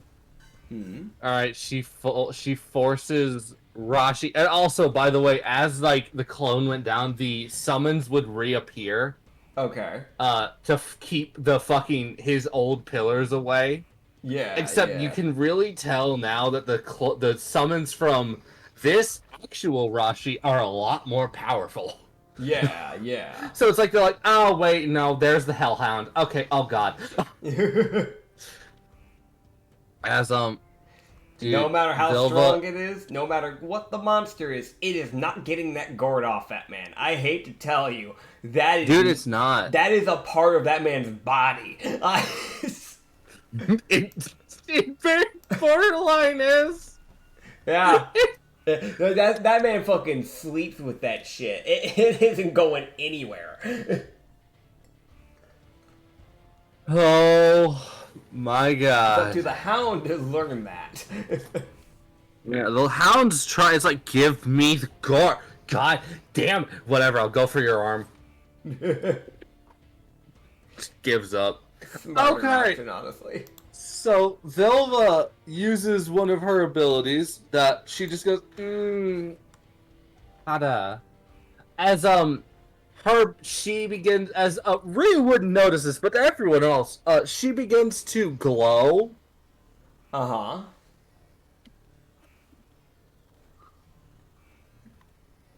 As, what the fuck was that? I'm just seeing shit. Alright, cool. What'd you see? I saw something moving, and I was like, huh? Oh. Fuck was that? I'm just seeing shit, I guess. I guess. I don't know. I don't know. That fucking... Whatever. Sorry. Okay, so as she would begin to glow as she uses her ability, Figure's Ascendance. Yeah. Which she forces, everyone in her, all who look at her to roll a charisma save.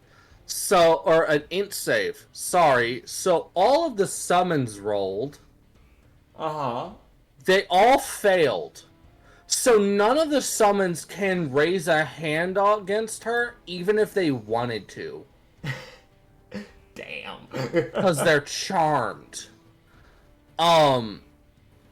This also technically applies to allies, but she's like, and Ryu's not looking, it's fine. I don't care. Yeah. I'm behind him. Also, he's not attacking me, so it's not a debuff. Yeah. I guess I'll just roll for the fucking... for your allies. Got it. Cool. Good to see. None of these fuckers have proficiency in int saves. They all fail. I don't... Like... Dude, everybody's charmed, except Ryu. Who is it looking? Yeah. Dude, Ryu actually probably would be fine if he got hit with it, too. He has a +10 to his int saves. Yeah, also Rashi succeeded. But if he spends it at the start of her next turn, which is... It's a 50-foot radius, by the way. Yeah. If she stays in that radius, if he stays in that radius, then he'll have to fucking re-roll. He doesn't want to. That's fair. Also, she would just fucking misty step her way up there, so she's like nearby Rashi again. There it is. That would be the end of her turn. Alright. I know, it's like, oh wow, just a buff and that's it. You can also kind of tell she's sitting there with that look of, no, I've got a plan now. Fucking, I'm gonna do something. Let her cook. She just has to set up a little bit. Yep. Alright. Oh god, now that she's at her level, she's got all these new fucking things from her class, god damn it. Mm-hmm. Oh no, I forgot about that. God. Okay, it's fine. Is Fine. it? It's not. Anyways, There it is. that better not be what I think it is. Hmm? No, it's not. It's close. Thank God. I thought that was in that one. Oh. From Rashi. I was like, no. Don't do that. Don't. Alright. Next up is Rashi. Guess what? Yeah. It's casting a spell. Nuh-uh. Yeah, so I stab. God damn it. And how do I stab? With my hand! You a bitch. Can I just, like, while I'm on the floor on my back, raise my hand up so it looks like it's going for his head, then have it do a loop-de-loop, then swing around and hit him in the side of the head? You can certainly try. Oh, hell yeah. Okay, so I want to mention, we've been running like crap this entire campaign. That is another natural 19. Cool. Where has this luck been? Yeah, I appreciate it. Where was this legit? Where was this like luck throughout the campaign? 46 blood. Why is it here? I don't know. I mean, granted, it's needed in a BBG fight, but like, Still. No! No, it's not. You right, my bad. Who needs luck? Alright, that's the end of... Oh my god.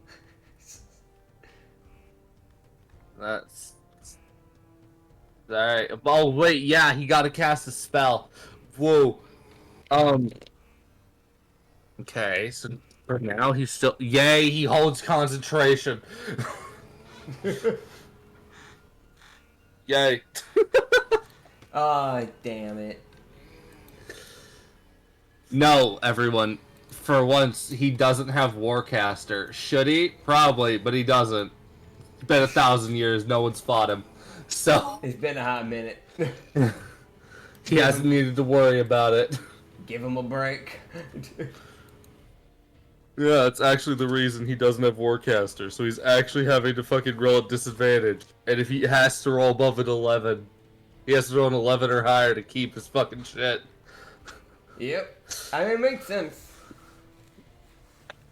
Oh, man. Otherwise, he literally couldn't lose concentration. Oh, yeah. Unless he rolled a nat 1. Oh, Alright, but God. he will manage to keep this, this one. Hooray. Okay. As, this, like, whirlwind of, like, necrotic winds would begin to swirl around him. Mm-hmm. As he's casting whirlwind, but it's necrotic. Alright. As, the whirlwind will, force everyone in the area to make a dex save. Whoa. Aha! Does a dirty 30 beat it? Yes. Then I avoid all damage. I know. Yeah, man, you good? You good, man? No, I'm doing great. Funny. Cool. Alright, Yeah. cool. So Vilva takes 16 damage. Damn. Wait, no, she only takes 8. Sorry, because she's resistant to necrotic damage. Ah, you're right. Because she's a she was at one point in her time a necrotic Azamar. At one point in time, sometime in her life. Yeah. Anyways, Rashi is then going to, I guess, try again.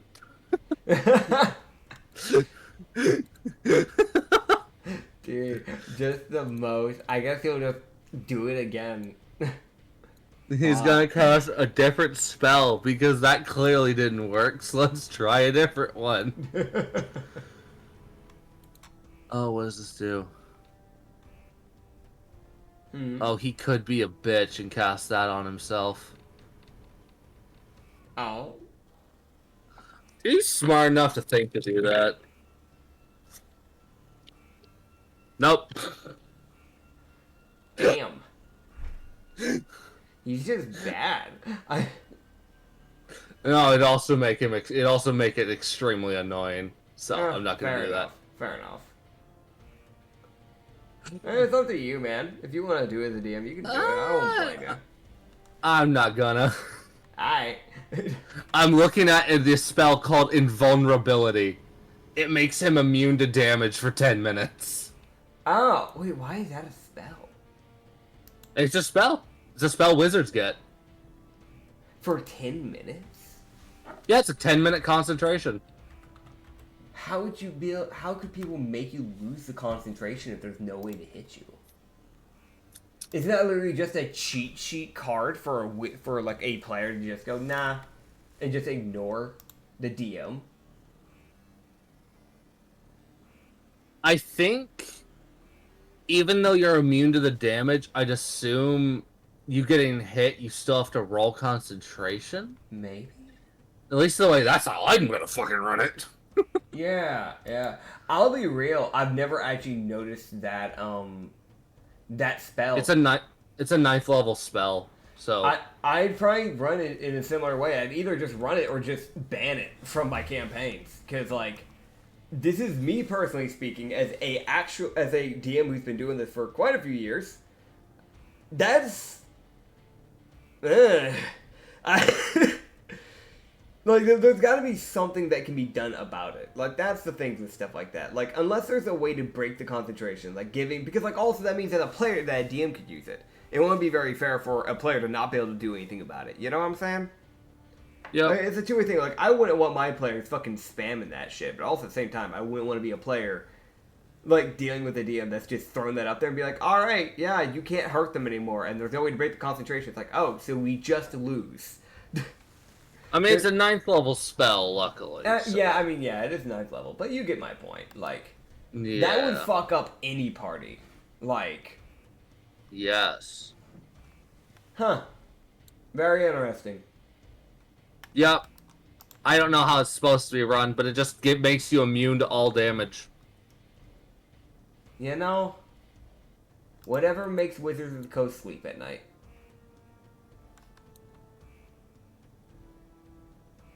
It's actually been a thing for a while, actually. That's fucking... Huh. Yeah, it's one of those things where I've seen it around. It's just, I've blocked it out of my memory every time. And I don't know if it's because I read it and I didn't like it, or if I just didn't bother to read it. It might be that I read it and didn't like how it worked, honestly. I mean, it literally, that's all it says. You are immune to all damage until the spell ends. Huh. That's it. That's all it says. You know what? I bet there's probably a really cool way to actually use that for storytelling. It's just, I know people who watch our podcast probably sit here and go, man, Nitsify really complains about very specific spells sometimes a lot. I'm like, yeah, because I've got a problem with how D&D likes to run some of their stuff, and this is one of those. Like, I don't know if have you ever looked into the old 3E and older spells? Nope. I've never even looked at 4E. 4E's, it's there. I've been playing 4E. Reed does a great job DMing 4E. It's his first time as a DM. He's doing a great job. I'm a wizard. It's rough. You're casting, if you think casting is already kind of rough in 5e for wizards, bro, you are a fucking sitting meat bag. Granted, there is stuff that is very beneficial that wizards can do that can make them possibly OP, I think, in 4e, but it's iffy. 3E, there was a spell, I kid you not, it was 3E or 2E, where it was literally just called infertility, where you literally just cast a spell to make a motherfucker pregnant. I kid you not. I heard about that. Yeah, shit like dude, this is what I mean. Like, there is some weird shit in D&D. But I'm not saying a spell needs to make sense. You just need to have a way for a player to combat it if it's cast on them. That it's most likely run the way you're talking about, where you get hit and they still have to roll concentration. That's what I'm gonna guess. Because if they just couldn't make them roll concentration, then that's just... What do you do about that? Run. Yeah. I guess if you really piss off a DM, that could just be their, fuck you card, if you really get to that point. There's also Counterspell and Dispel Magic, but we don't really use those very often. Yeah. You know what? There is one thing that I can say. And this is something that I agree with Matt Mercer. Is that Matt Mercer, I know he came under some, light heat, for, having the thought process of this on, Silvery Barbs. He fucking hates that spell. As a DM, he hates that spell. And I'm gonna be real, that's based. That is a bastard of a spell. I'll be real. You casting that, man? If you cast that once or twice as a player, that's fine. But I've seen people in campaigns spam that, constantly, using that. I don't know. I think a lot of those type of spells, invincible, counter spells, stuff like that. It can be good with the right players. Which I know that can be said about a lot of spells, but specifically those type of spells, if the wrong type of players are using those, it'll be used to just completely just ruin the fun for everyone. You know what I'm saying? I can definitely see that being a problem. Oh, sorry, we're off topic. My bad. I'm sorry. I went on another one of my things. I was just putting out my thought process. I was just gonna let you talk. I was just gonna see when you stopped. Yeah, that's fair. That's fair. Gave me time to do stuff. Nah, it's fair. It's fair. So what's he casting? He casts bomb. What the fuck? He throws a bomb at your feet. Just fucking runs. Easy. I eat it. Nah. Alright, what does this do? I don't know. What does it do, man? I don't know, man. I'm reading. Yeah. You asked. Alright, cool. Con save, everyone. Con save. What the fuck? Why not, like, I don't know, like, deck save? Yeah, no, I'm Didn't work. So... Actually, you know what? I'm gonna do this. I know I should have failed this. I'm gonna use my stroke of luck. So if I fail an ability check, I can only do it once the short rest. So this is my one time of using it. I can treat the D20 roll as a 20. So that would be a 24. Nice, you got a nat 20. Got it. Cool. I don't think it acts as a nat 20. It just acts as a, like, 20 to add on to the modifier. So it would just be a 20. Oh, I've run it as a nat 20. Oh, okay. If you want to do that, sure. Yeah. Yeah.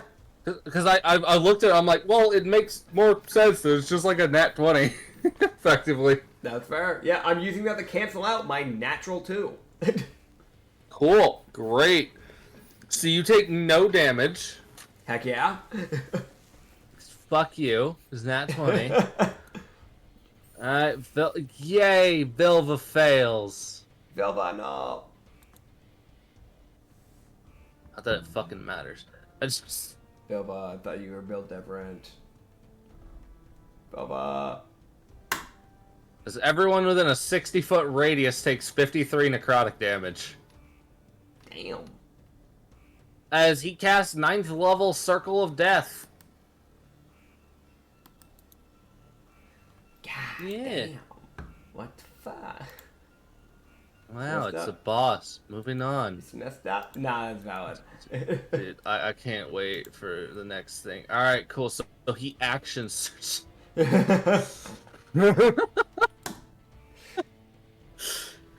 I don't know why, but I really just got in the back of my mind the most, like, you know, back in my day, I used to action, sir.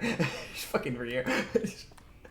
I mean, he can say that. Like, he can. Yeah, he actually can, because he did do that at one point.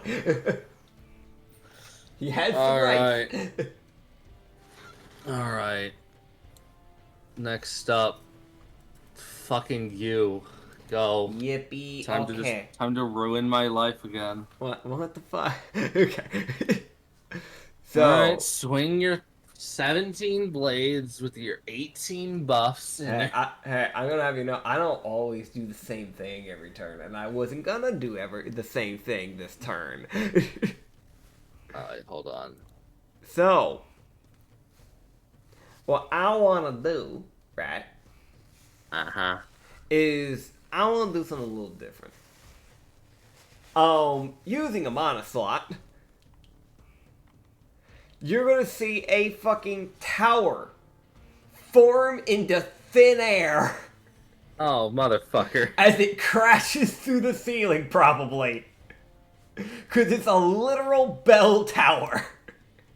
It fits in the room. It's a big room. Yeah, okay, cool. As I'm casting my mechanic that I haven't gotten to show off yet. As I get to cast Ryu's special bell tower.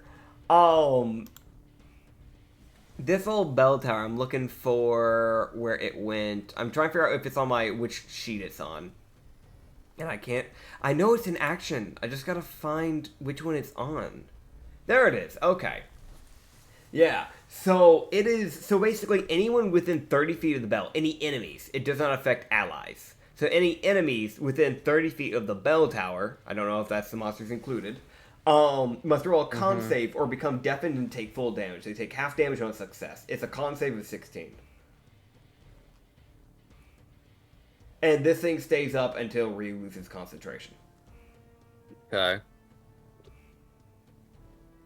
Like. Motherfucker. Alright, nat 1. He's deaf. What? So Rashi goes deaf, and says I guess he gets critted damage. Yeah. That's unlucky. So that's 23, so that's 46 necrotic / thunder. So okay, so he only takes 23. oh, luckily. does he have resistance to both of those elements? He's immune to necrotic and he's resistant to thunder. Okay, gotcha. Yeah, so I guess it's just that he takes the base then. But yeah, he takes the half damage. Luckily. That'll be ringing every turn. So every turn he gets a roll con save. Every time my turn starts. I rolled it and I was like, all right, and it's just like nat 1. I'm like, why? just so you know, that bell tower takes up like a 2x2. So like it's just kind of there. 2x2 looking ass bitch. Yeah. Or would it take up a 3x3? Like I think we said it was a 2x2, but think about that. It's a literal tower. Wouldn't it take up a 3x3? It could probably take up a 2x2 because it's just like a construct of reality. Ah, that's true. Yeah. And then it need to make sense. It's like something out of Dark Souls. Yeah, true. And then with my bonus action, I'm gonna be a little bit of a jerk. What's new? What the hell? It's messed up. As he can roll me a con save. Actually, no, I'm not gonna do that because that wouldn't work for what I'm willing to do. Never mind. What the fuck? Because I was gonna do thunderclap, but that's sound based. He's deafened. That legit would not work. No, dude, go ahead, do it. No, I don't think I will. Now he's immune to thunder damage. Wait, no, this actually benefits him. So here's the thing, right? Technically, he's deafened for 1 turn. So it just means in his next turn, aka in Ryu's next turn, when the bell begins to ring again, he's just gained back his hearing. So he can't. So it's literally like the whole thing about it is like he's deafened, meaning he can't communicate if he had a team. He wouldn't be able to communicate with his team for his turn. But it means that he gains his hearing just back in time for when it rings again. Man, you're a piece of shit, you know that? Yeah, that's the whole gimmick about the bell. I hate it. I also love it. It's great. Yeah, thank you. It's an actual spell that people can actually get on D&D Beyond now. It's an actual, spell. But this is just Ryu's special mechanic for now. Later on, people can actually have a proper spell of it. But he's then going to use his bonus action to do a ground pound deck save. As it's just the most as Ryu just looks over, spins, points out a random direction, a bell tower appears, turns back over, jumps up into the air, bounces off the air, and then tries to slam down on him again. Alright, Rashi.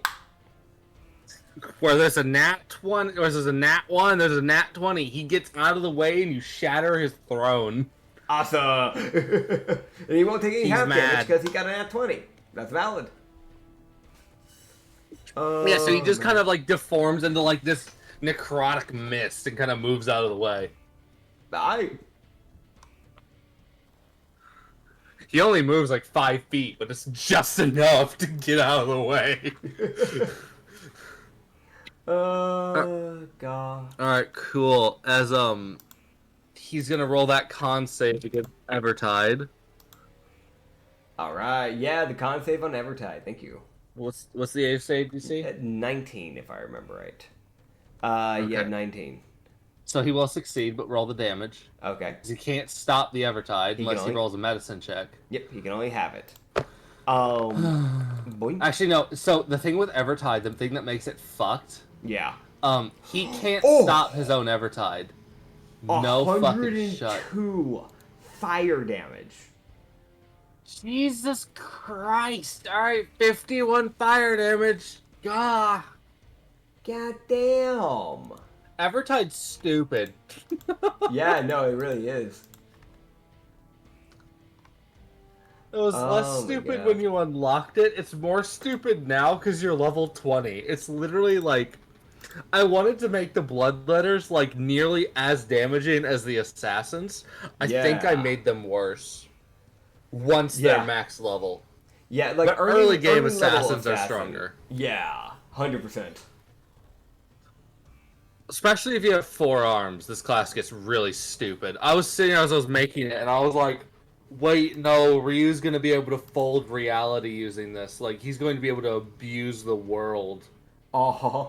with this, and I was like, should I nerf? No, because he has 4 arms. That makes him unique. With someone only having 2, this is not nearly as bad.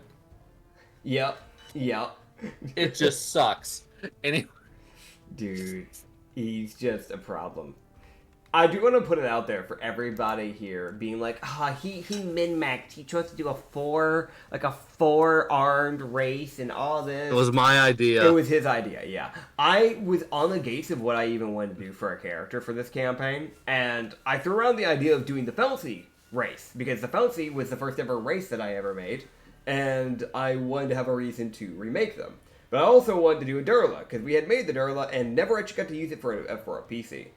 But I was like, I don't know if I should do a dirla, because I'd be able to quad wield, because I wanted to use daggers. That was something I had mentioned from the get-go, before I even had a character made. I wanted to use daggers. And he was like, oh, well, you could just quad wield daggers. I'm like, but that's going to be broken. You sure about that? He's like, yeah. I was like, I don't know, man. Maybe I should go Felty. He's like, no, go dirla. I was like, aight. You needed it at the end of the day, so... Oh, yeah. Oh, yeah. I cry. Alright. I would have either had that or I would have had a, like, breath attack. Like, both would have been useful in different ways, honestly. Alright. Yeah, you right. Vilva's gonna do her thing now. Aight. Vilva, what you got? Your hands begin to glow. Oh, hell yeah. That's it. That's the end of her turn. Hell yeah. Let's go. Actually, so with her main action, she casts Arctic's Grace on you Yeah. at the 9th level, giving you an extra 94 cold damage to your attacks. Hell yeah. And then she proceeds to... And let me roll for this. Cool. She proceeds to bite Rashi's shoulder. As you see these, like, razor-sharp fangs form out of her, like, as her canines extend a bit as she bites down on his shoulder. Damn. As, Yo, quick question. How much damage have I taken in total? Because it looks like D&D Beyond did not update my sheet, even though it should have been. With the HP, even though I've been typing and putting in damage. I'm now seeing this. I don't know if it re-updated itself. I know I've taken damage. You have. I don't know. It's... I have 66 health max on the cleric. Do you want me to just remove some? If you don't know? You got hit with... You succeeded the dex save on the whirlwind. Yeah. Taking no damage there. Yeah. There's... I haven't been hit much, but I've been hit like 2 or 3 times. I remember you...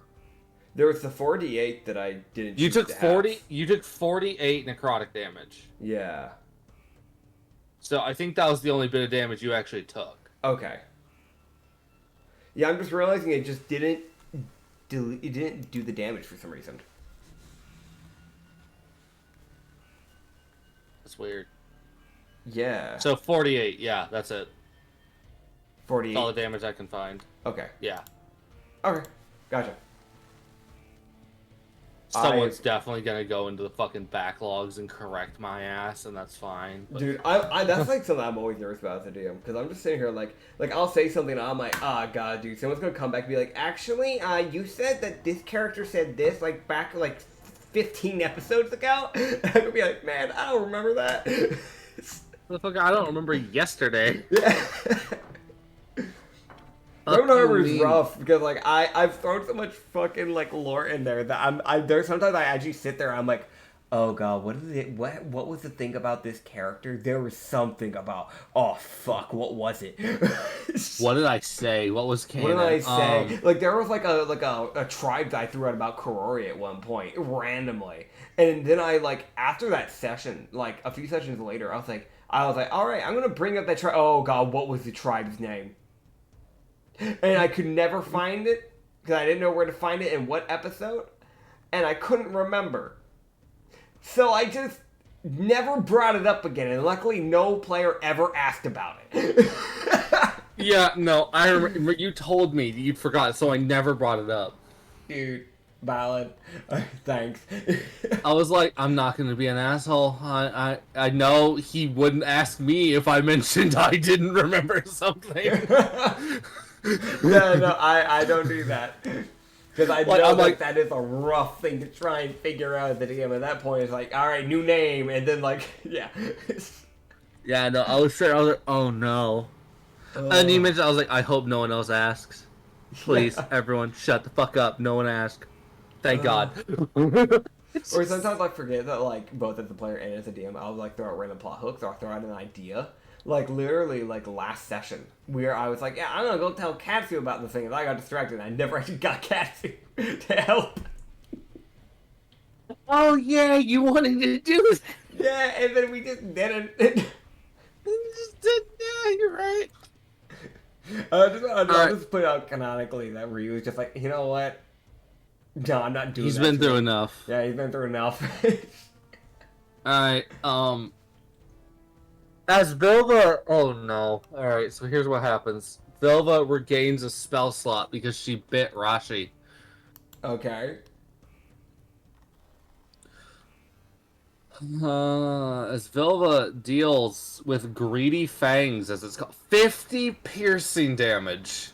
Damn. She rolled, like, nearly max. Goddamn.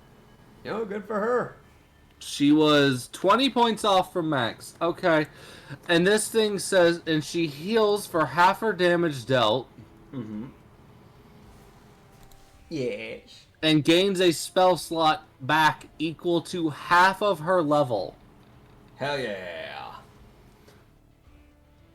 As the bard gains a 10th level spell. Of course. Slot. Son of a bitch. Oh, man. Wait, what does this do? Huh? Oh, right. Yeah. That's something she can do, but she's not going to do that because you want to save Rashi. Otherwise, she would do this. Ah.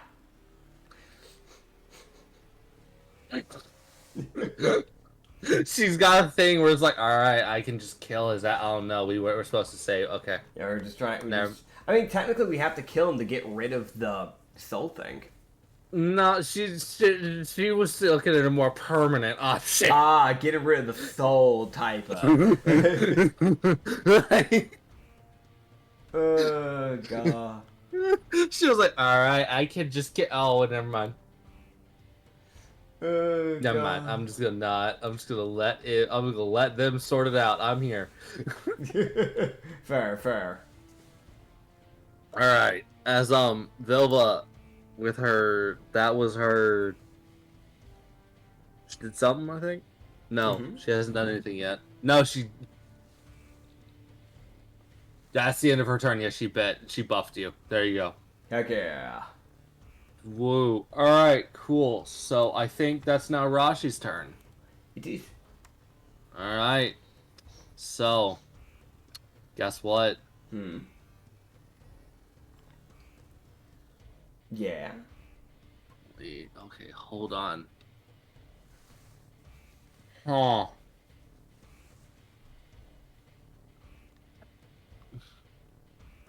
Oh, okay, so he's deaf. So he's just going to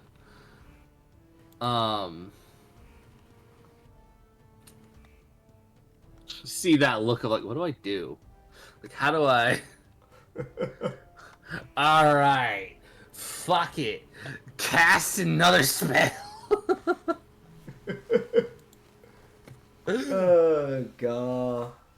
Alright, as he casts another spell, as the area surrounding him becomes a light with necrotic energy again. Alright. As con save to everyone within 5 feet of him. Alright. Where'd my dice just go? Where'd it go? It was eaten, sorry. I put it behind my water bottle. Hold on.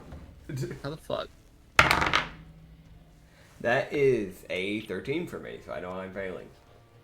Sorry. No, that's good. Take necrotic. He's literally sitting here like, this is all I have. This is the only thing I can do to hurt you. I have one trick. Nah, it's fair. It's fair. I don't blame him. I want to mention he has other things he could do, but he's like, no, that's Dex. No, that's Dex. No, that's Dex. Oh god. Okay, con, I guess. No, that's single target. I need. Like, it's just sitting. Like, okay, that's 52 necrotic damage.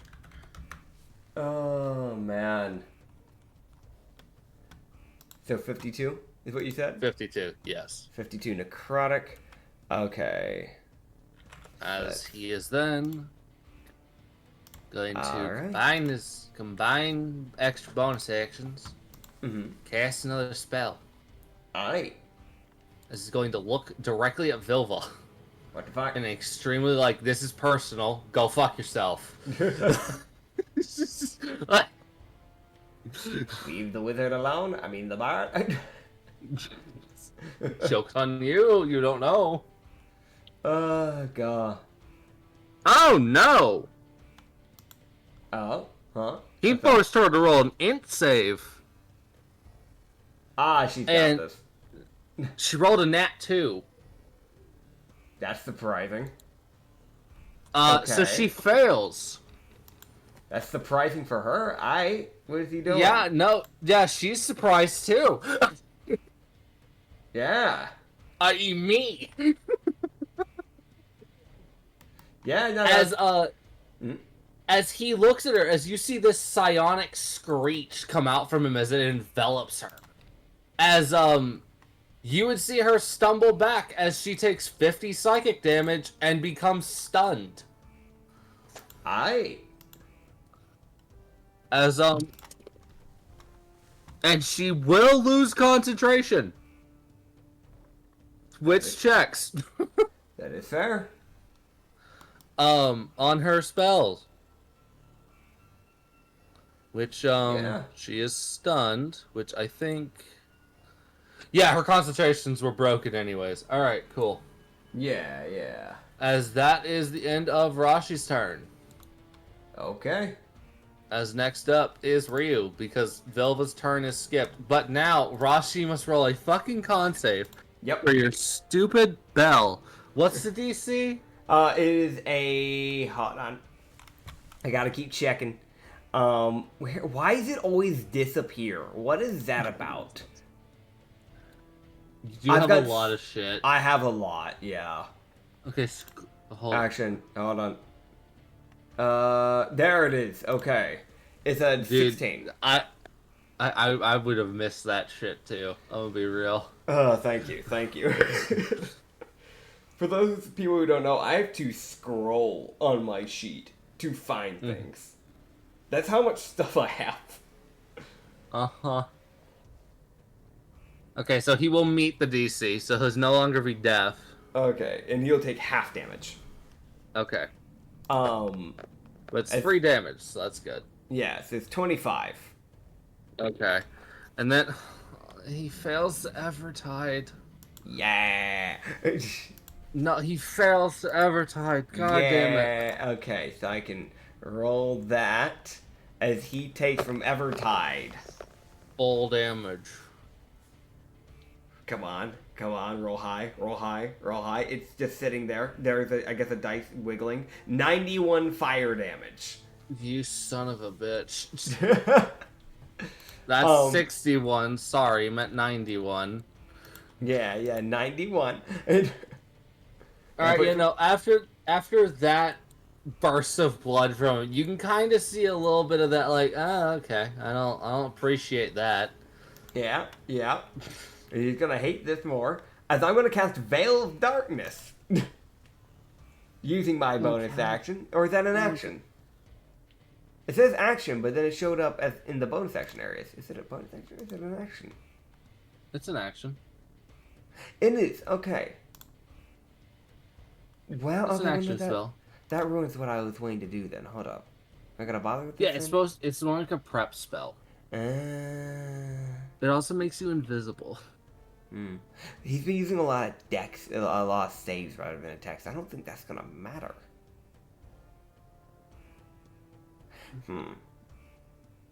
Actually, you know, I'm gonna retract back from that. I got a better idea.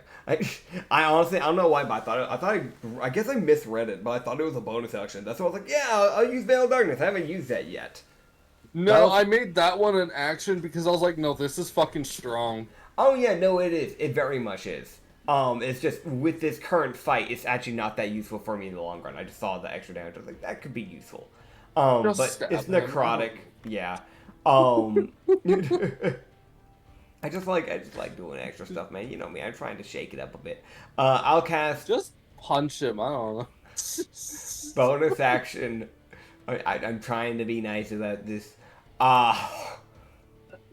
That's the Surgeon's Dismember is tempting, but I don't want to be an ass, so I'm gonna do. I'll do Shocking Grasp. Brother, you don't have to fucking lessen your shit just to be nice. Hi. Okay, fine. Surgeon's Dismemberment.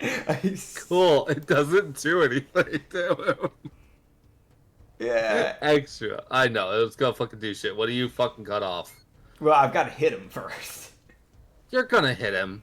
Yeah, you have 85 swings and you do 1 billion damage a hit. So I don't know why I gotta hit him. Bitch, you're gonna hit. Nat 20, by the way, on the first hit. 22. No shit.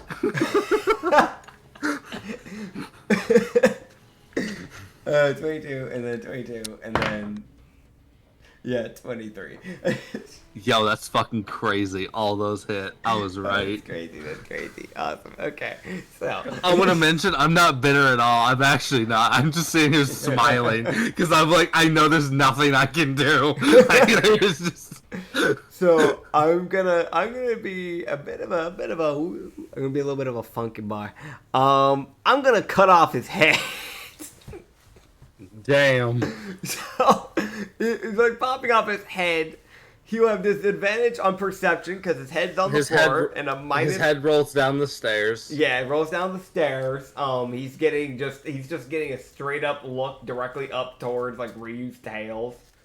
And you know, a -2 on his to hits because bro, seeing the enemy with his body is gonna coordinate. That's gonna be hard because he's essentially just looking at like Ryu's ass from like behind. Like there's not like at least that's my understanding, right? Because he rolled down the stairs.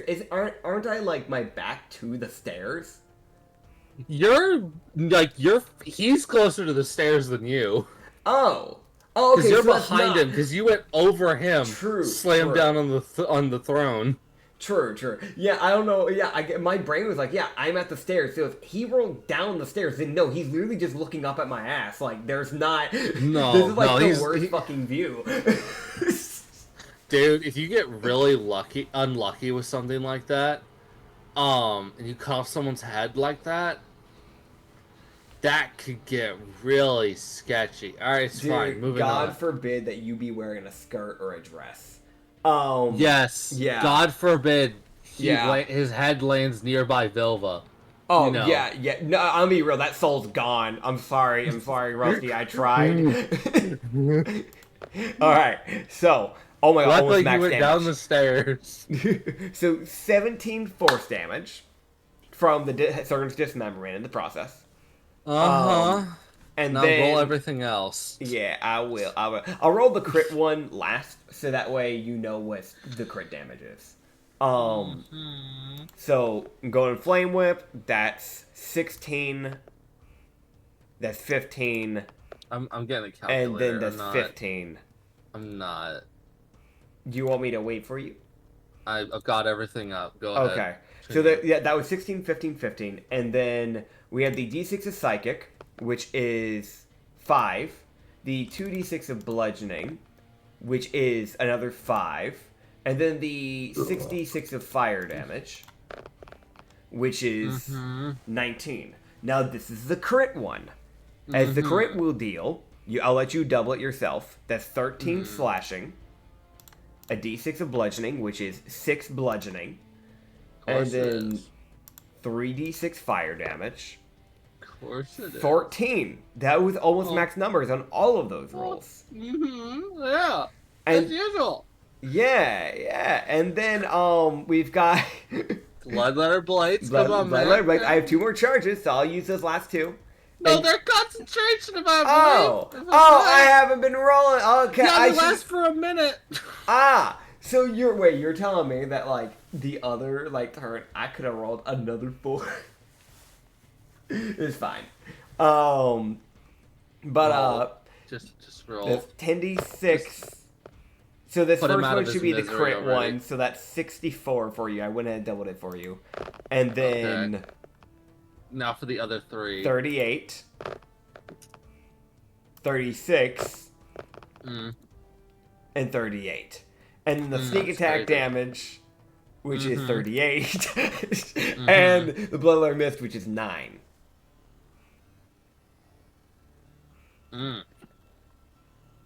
So is he alive?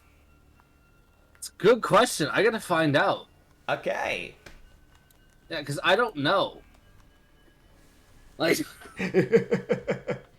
oh my god. You unleashed this titanic barrage into him. Yeah. And to your amazement, he is still standing. Dude, I want to know his pub, because he just sees this dirla that's been acting like a drunk motherfucker, just stumble over to him to the stairs, do all this shit, then just start this barrage of just tornadoes, like a tornado of just whips in every damn direction. And then just midway in these strikes, his head just pops off,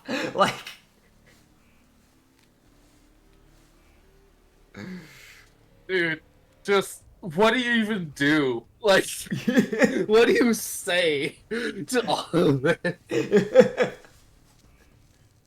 Oh, God. Dude. Oh my... Ryu's making him understand. I just love that I get to live up to the bit of the whole Kish being right about he should have recruited you. Yeah, he should have.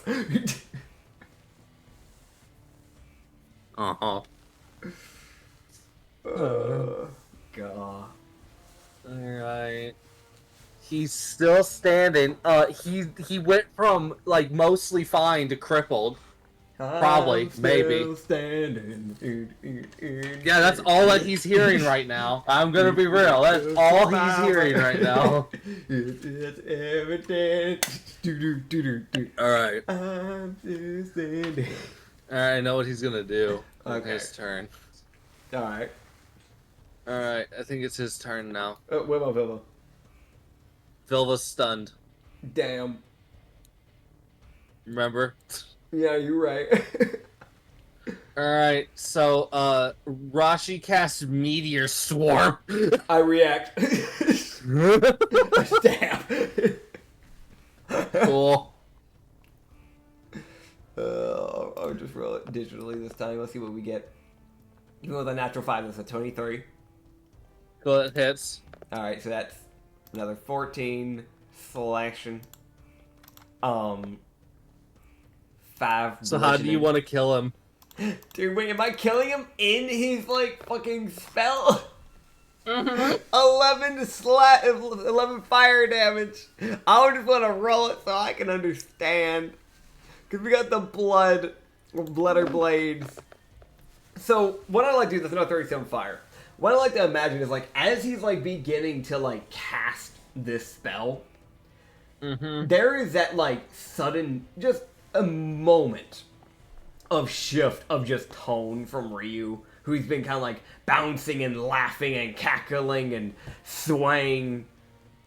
And there is that almost just complete shift to just his normal form of fighting.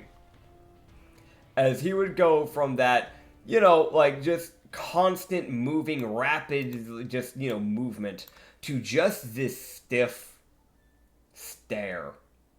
And as he brings that hand up, the smile would fade.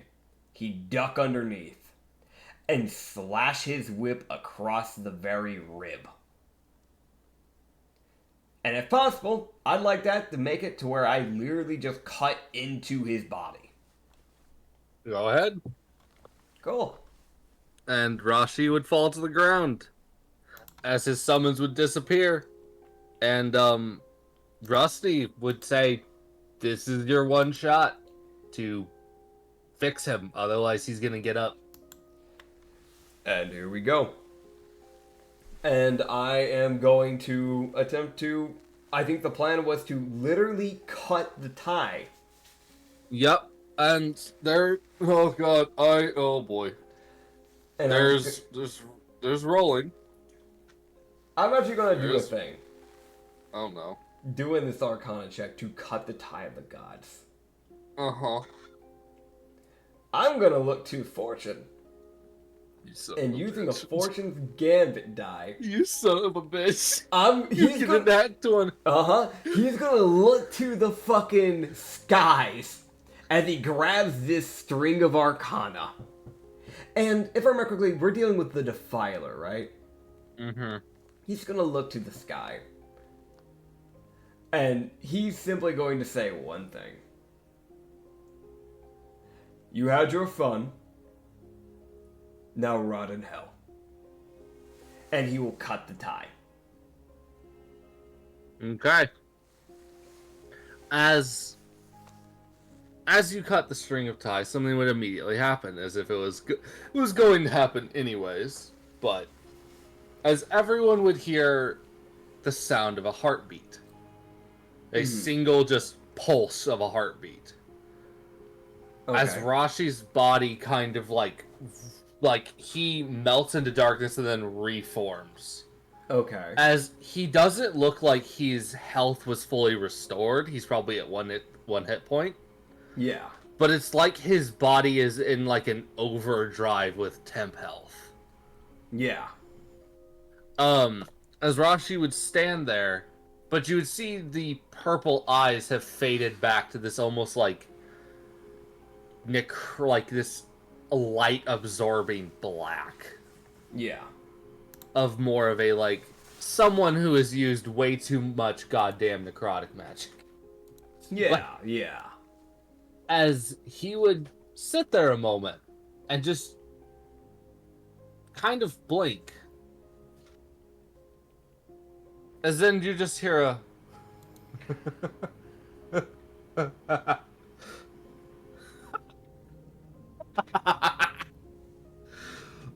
"Oh, that's the greatest show I've ever seen." Should have enjoyed it. It's one of a kind. Indeed. Now have you come to your senses?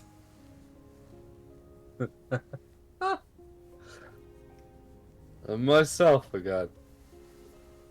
Through all these years. So, are you done trying to, I don't know, destroy the world and all that? That wasn't exactly my original plan, but that's kind of what the Defiler had me do. Of course it wasn't. I just kind of wanted my own twisted spot of bastard. land. Mm-hmm. That's all I wanted. I just wanted a spot for my people. I had a feeling. The more we dealt with everything, and especially after the proper talk I had with you at one point, things just didn't add up.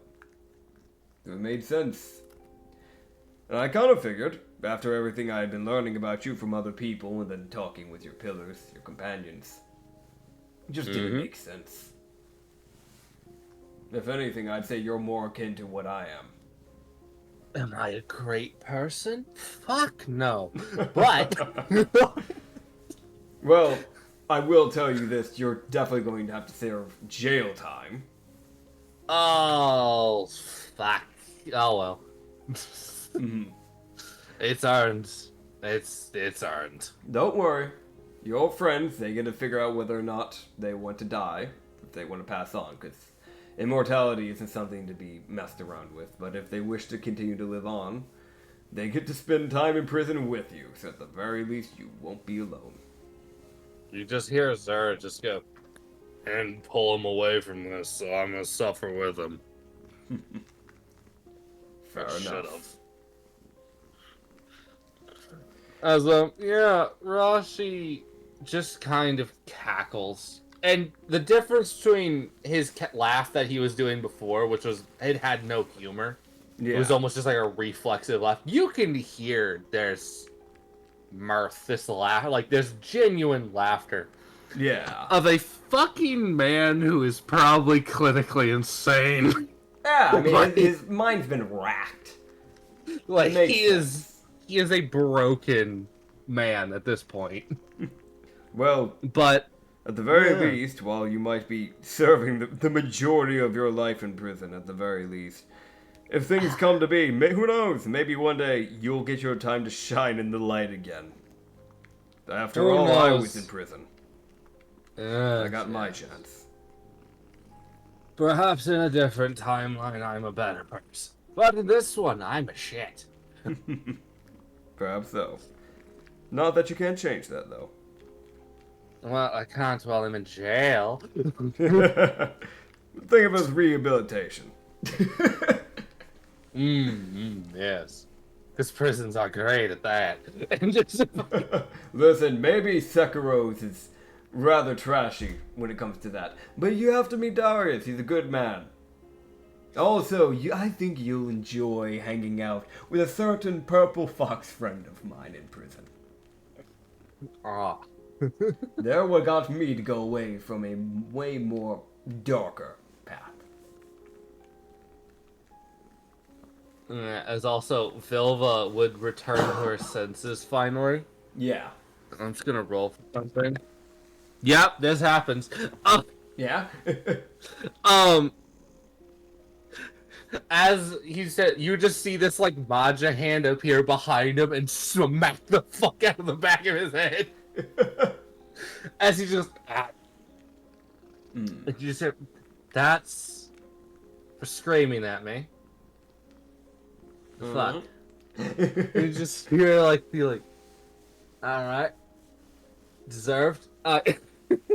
Oh, right. You get to, we'll have you follow a certain person, by the way. It's obvious that your life needs help getting turned around, and I think, in a way, you could use a bit of hope. So we're gonna help you get on the right track.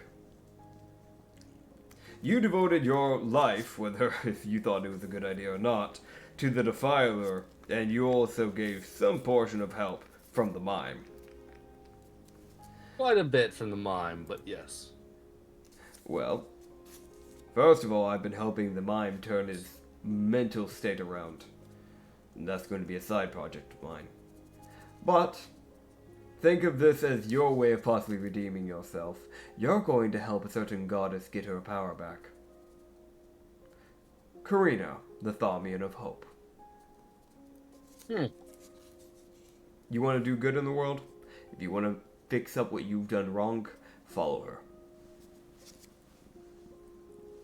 That is a good place to start. You go, well, in my time in jail, I'll get to contacting her. Good. If you have any trolls still alive at this current time, you might want to contact them and get them to stand down so we don't have to slaughter anymore. Right, hold on a moment. They are just mindless beasts. They do have some form of sentiency. It would be a shame. Yeah, you would see him go, oh, a moment, as you would see him move his hands as this swirling, like, rune of pitch black necrotic energy that normally for most wizards, it's like a minute-long ritual to do something like this. This motherfucker does one hand sweep and it's fully formed in like 6 seconds. Like it is. It's the like, yes, the Lich, the dude who's been around for over 1,000 years, really going, alright, let me just fucking prove a point. Yeah, there we go. Yeah.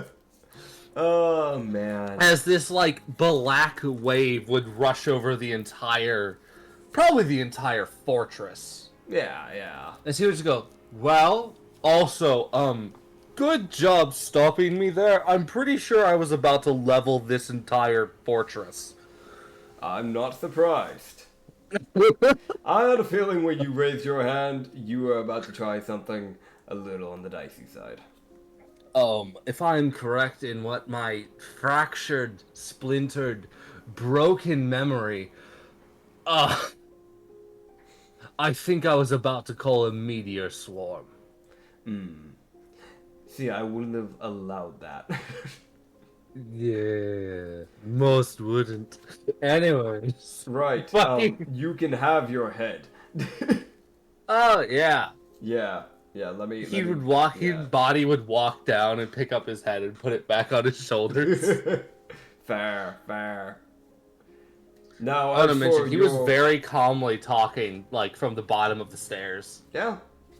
That's fair. Like, his body was standing there making motions as if his head was on his shoulders. Like, he just fucking acted like nothing was wrong. Oh, yeah, I mean, to Ryu, nothing is wrong. This is normal to him. Oh, God. He would just kind of look to her and just go, to Vilva, and just kind of go, well, mind opening a portal so we can get everybody here back to Darius and get them, I guess, into service. And, yeah. Vilva would open a portal as you would walk outside, as she would port everyone outside, and you would see the cavalcade of bullshit that fucking Rashi would go, right, the 87 traps. Yep. As you would reappear outside, and you would just see Darius is having an aneurysm because of all the bullshit that Rashi had set up inside his own city. Man. As basically any diversion off of the main road led to landmines, serial bombs, dart traps, fucking... Oh, God. It was the most, mostly everyone is in, like, when he unleashed that pulse, all of his forces stopped fighting. And eventually Darius realized, like, wait, no, fucking stop. Everybody, cease. They stopped fighting. Okay, cool. Everyone that is on your side is crippled because of Rashi's eternal bullshit. That is within his fortress. Like, you're seeing people who have, like, 15 darts sticking out of their back. One person's got, like, shrapnel in their leg. Like, yeah. Rashi's just sitting there like, Right. Like, it's just that look of, As Darius turns this, yes, what can I... Oh, fuck it, it's you. Mm-hmm. We have Rashi. We managed to actually fix him. I personally cut the tie of the Defiler from him. Rashi just looks around, and you would see that smile that he's had, even though, you know, completely broken, he's always smiling. You would see that fade. Yeah. Like a genuine look of, oh my god. Yeah. What the fuck have I done? No. You're seeing that, like, the ground, especially in this area, because I didn't get to describe it, and also you wouldn't have really taken much of a gander. Yeah. Shit's fucked up. The area in this area was the most corrupted. As you're seeing, like, the buildings had started to becoming almost this living entity of, like, flesh Yeah. and like aberrant psychic monstrosity. Like there's like a moving and opening mouth in the ground Yeah. that's of some monster that's forming. Yeah. And it's just like, and you would just see, and then it'd just be like, as Rashi said, that you'd see like almost this light bulb go off in his head. And he goes, "Right, the Titan. I need to make sure that doesn't wake up." Do that. He just fucking goes like, "All right," and he runs off. And you just see him walk over to that mouth monster and cast a rune on it. Yeah. Okay. And you would see the mouth close, and he's like, "Great." He walks back over. He goes, "That is a Titan. That should be buried. That." That's not a normal Titan. That is a Defiler's Titan. Something I was constructing. Using my knowledge of golems, I was able to make one. And you're saying that it needs to be buried. I'm guessing we can't directly destroy it? 99% of it is underground. Understood. If we want to destroy it, we'd have to let it out. Understood. Then we will make this a burial area. I have also put it into a slumber, so as long as no one's an idiot, it shouldn't wake up. I think I have a plan to make sure nobody touches that. Unless you're a special type of idiot. There's always going to be bound to be some. Let's be real. You see that, like, pained look? Uh-huh. And I know when it wakes up, I'm gonna get called to fix it. Mm-hmm. Most likely, there'll probably be a lot of people getting called in for that. And I'd like to be able to enjoy my retirement. Yeah. So I'm not getting a retirement. Darius, not for a long time, bud. Like, it's fucking, like, you'll get one in 600 years. Yeah, Like... yeah. And Darius, whenever we get done with all this, I know we'll be a bit, but whenever we get back, sign me up with the Emperor. I plan to change some things, if I can. Because if we, not in the wrong way, but if we just let, how do I put this? If we let this island be run by one country, because right now there is only one country, I have a feeling that could be a ruin for disaster. I have a person in mind that I want to try and place in charge of an area. Maybe it could be run under one kingdom, maybe it'd be a lord system or something. Where there could be lords running portions of land with the Emperor as the top dog or something, I don't know. But it would be good to speak with him about it, because if he gets to take over, as much as I love our Emperor, he should not be running this full island by himself. That's the recipe for disaster. Who are you wanting to put in charge?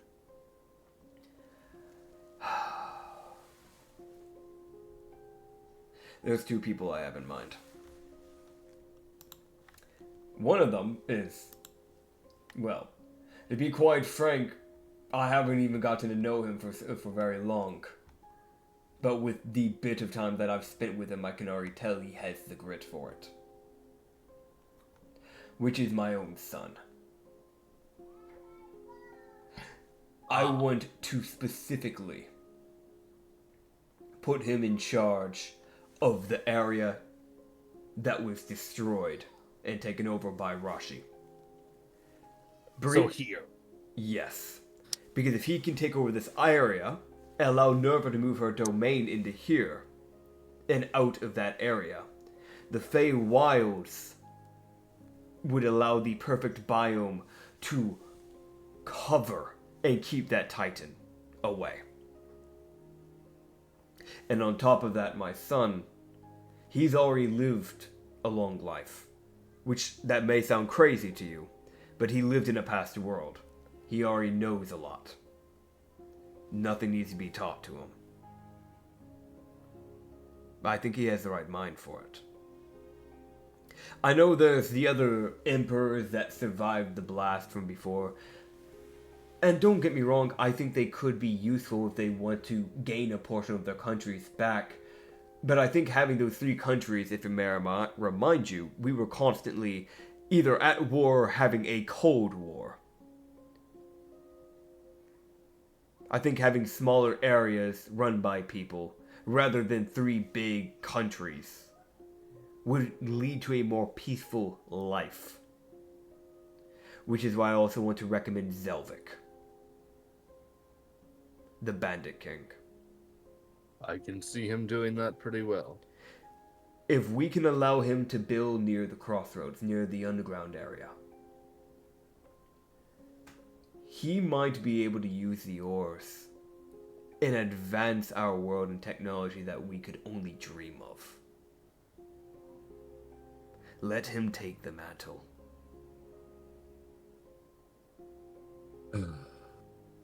I know for a fact I'm not cut for rulership. I just want to run a tavern. That's fair. I know of a few queens that I could get to move in. Oh. Yeah, I have a few friends. Well, so are they already royalty? They're technically princesses now. They just need a place to set up. Understood. I know If needed. in most ways that normally wouldn't make sense because normally there's already a kingdom ahead of time. But I'm not going to question their situation. If they have the understanding of royalty and how to run a kingdom, I don't mind that. If anything, I prefer for the past rulers to stay more as advisors than actual rulers. They were constantly creating forms of conflict, in my opinion. So maybe it's better that they don't regain their throne. So if you have a princess or 2, or a queen or 2, I welcome it. Alright. But obviously I don't make the rules. We need to talk with the... Actually, does the Emperor even need to be talked with about this? If these are separate kingdoms that are going to be coming into play. Well, diplomatically, yes, but you know what I mean. That's another story. I'm not a diplomatic person. Nope. I'm not dealing with it. But yeah. Yeah, as I now am going to get to redraw the map. Whoa. Woo. And yeah.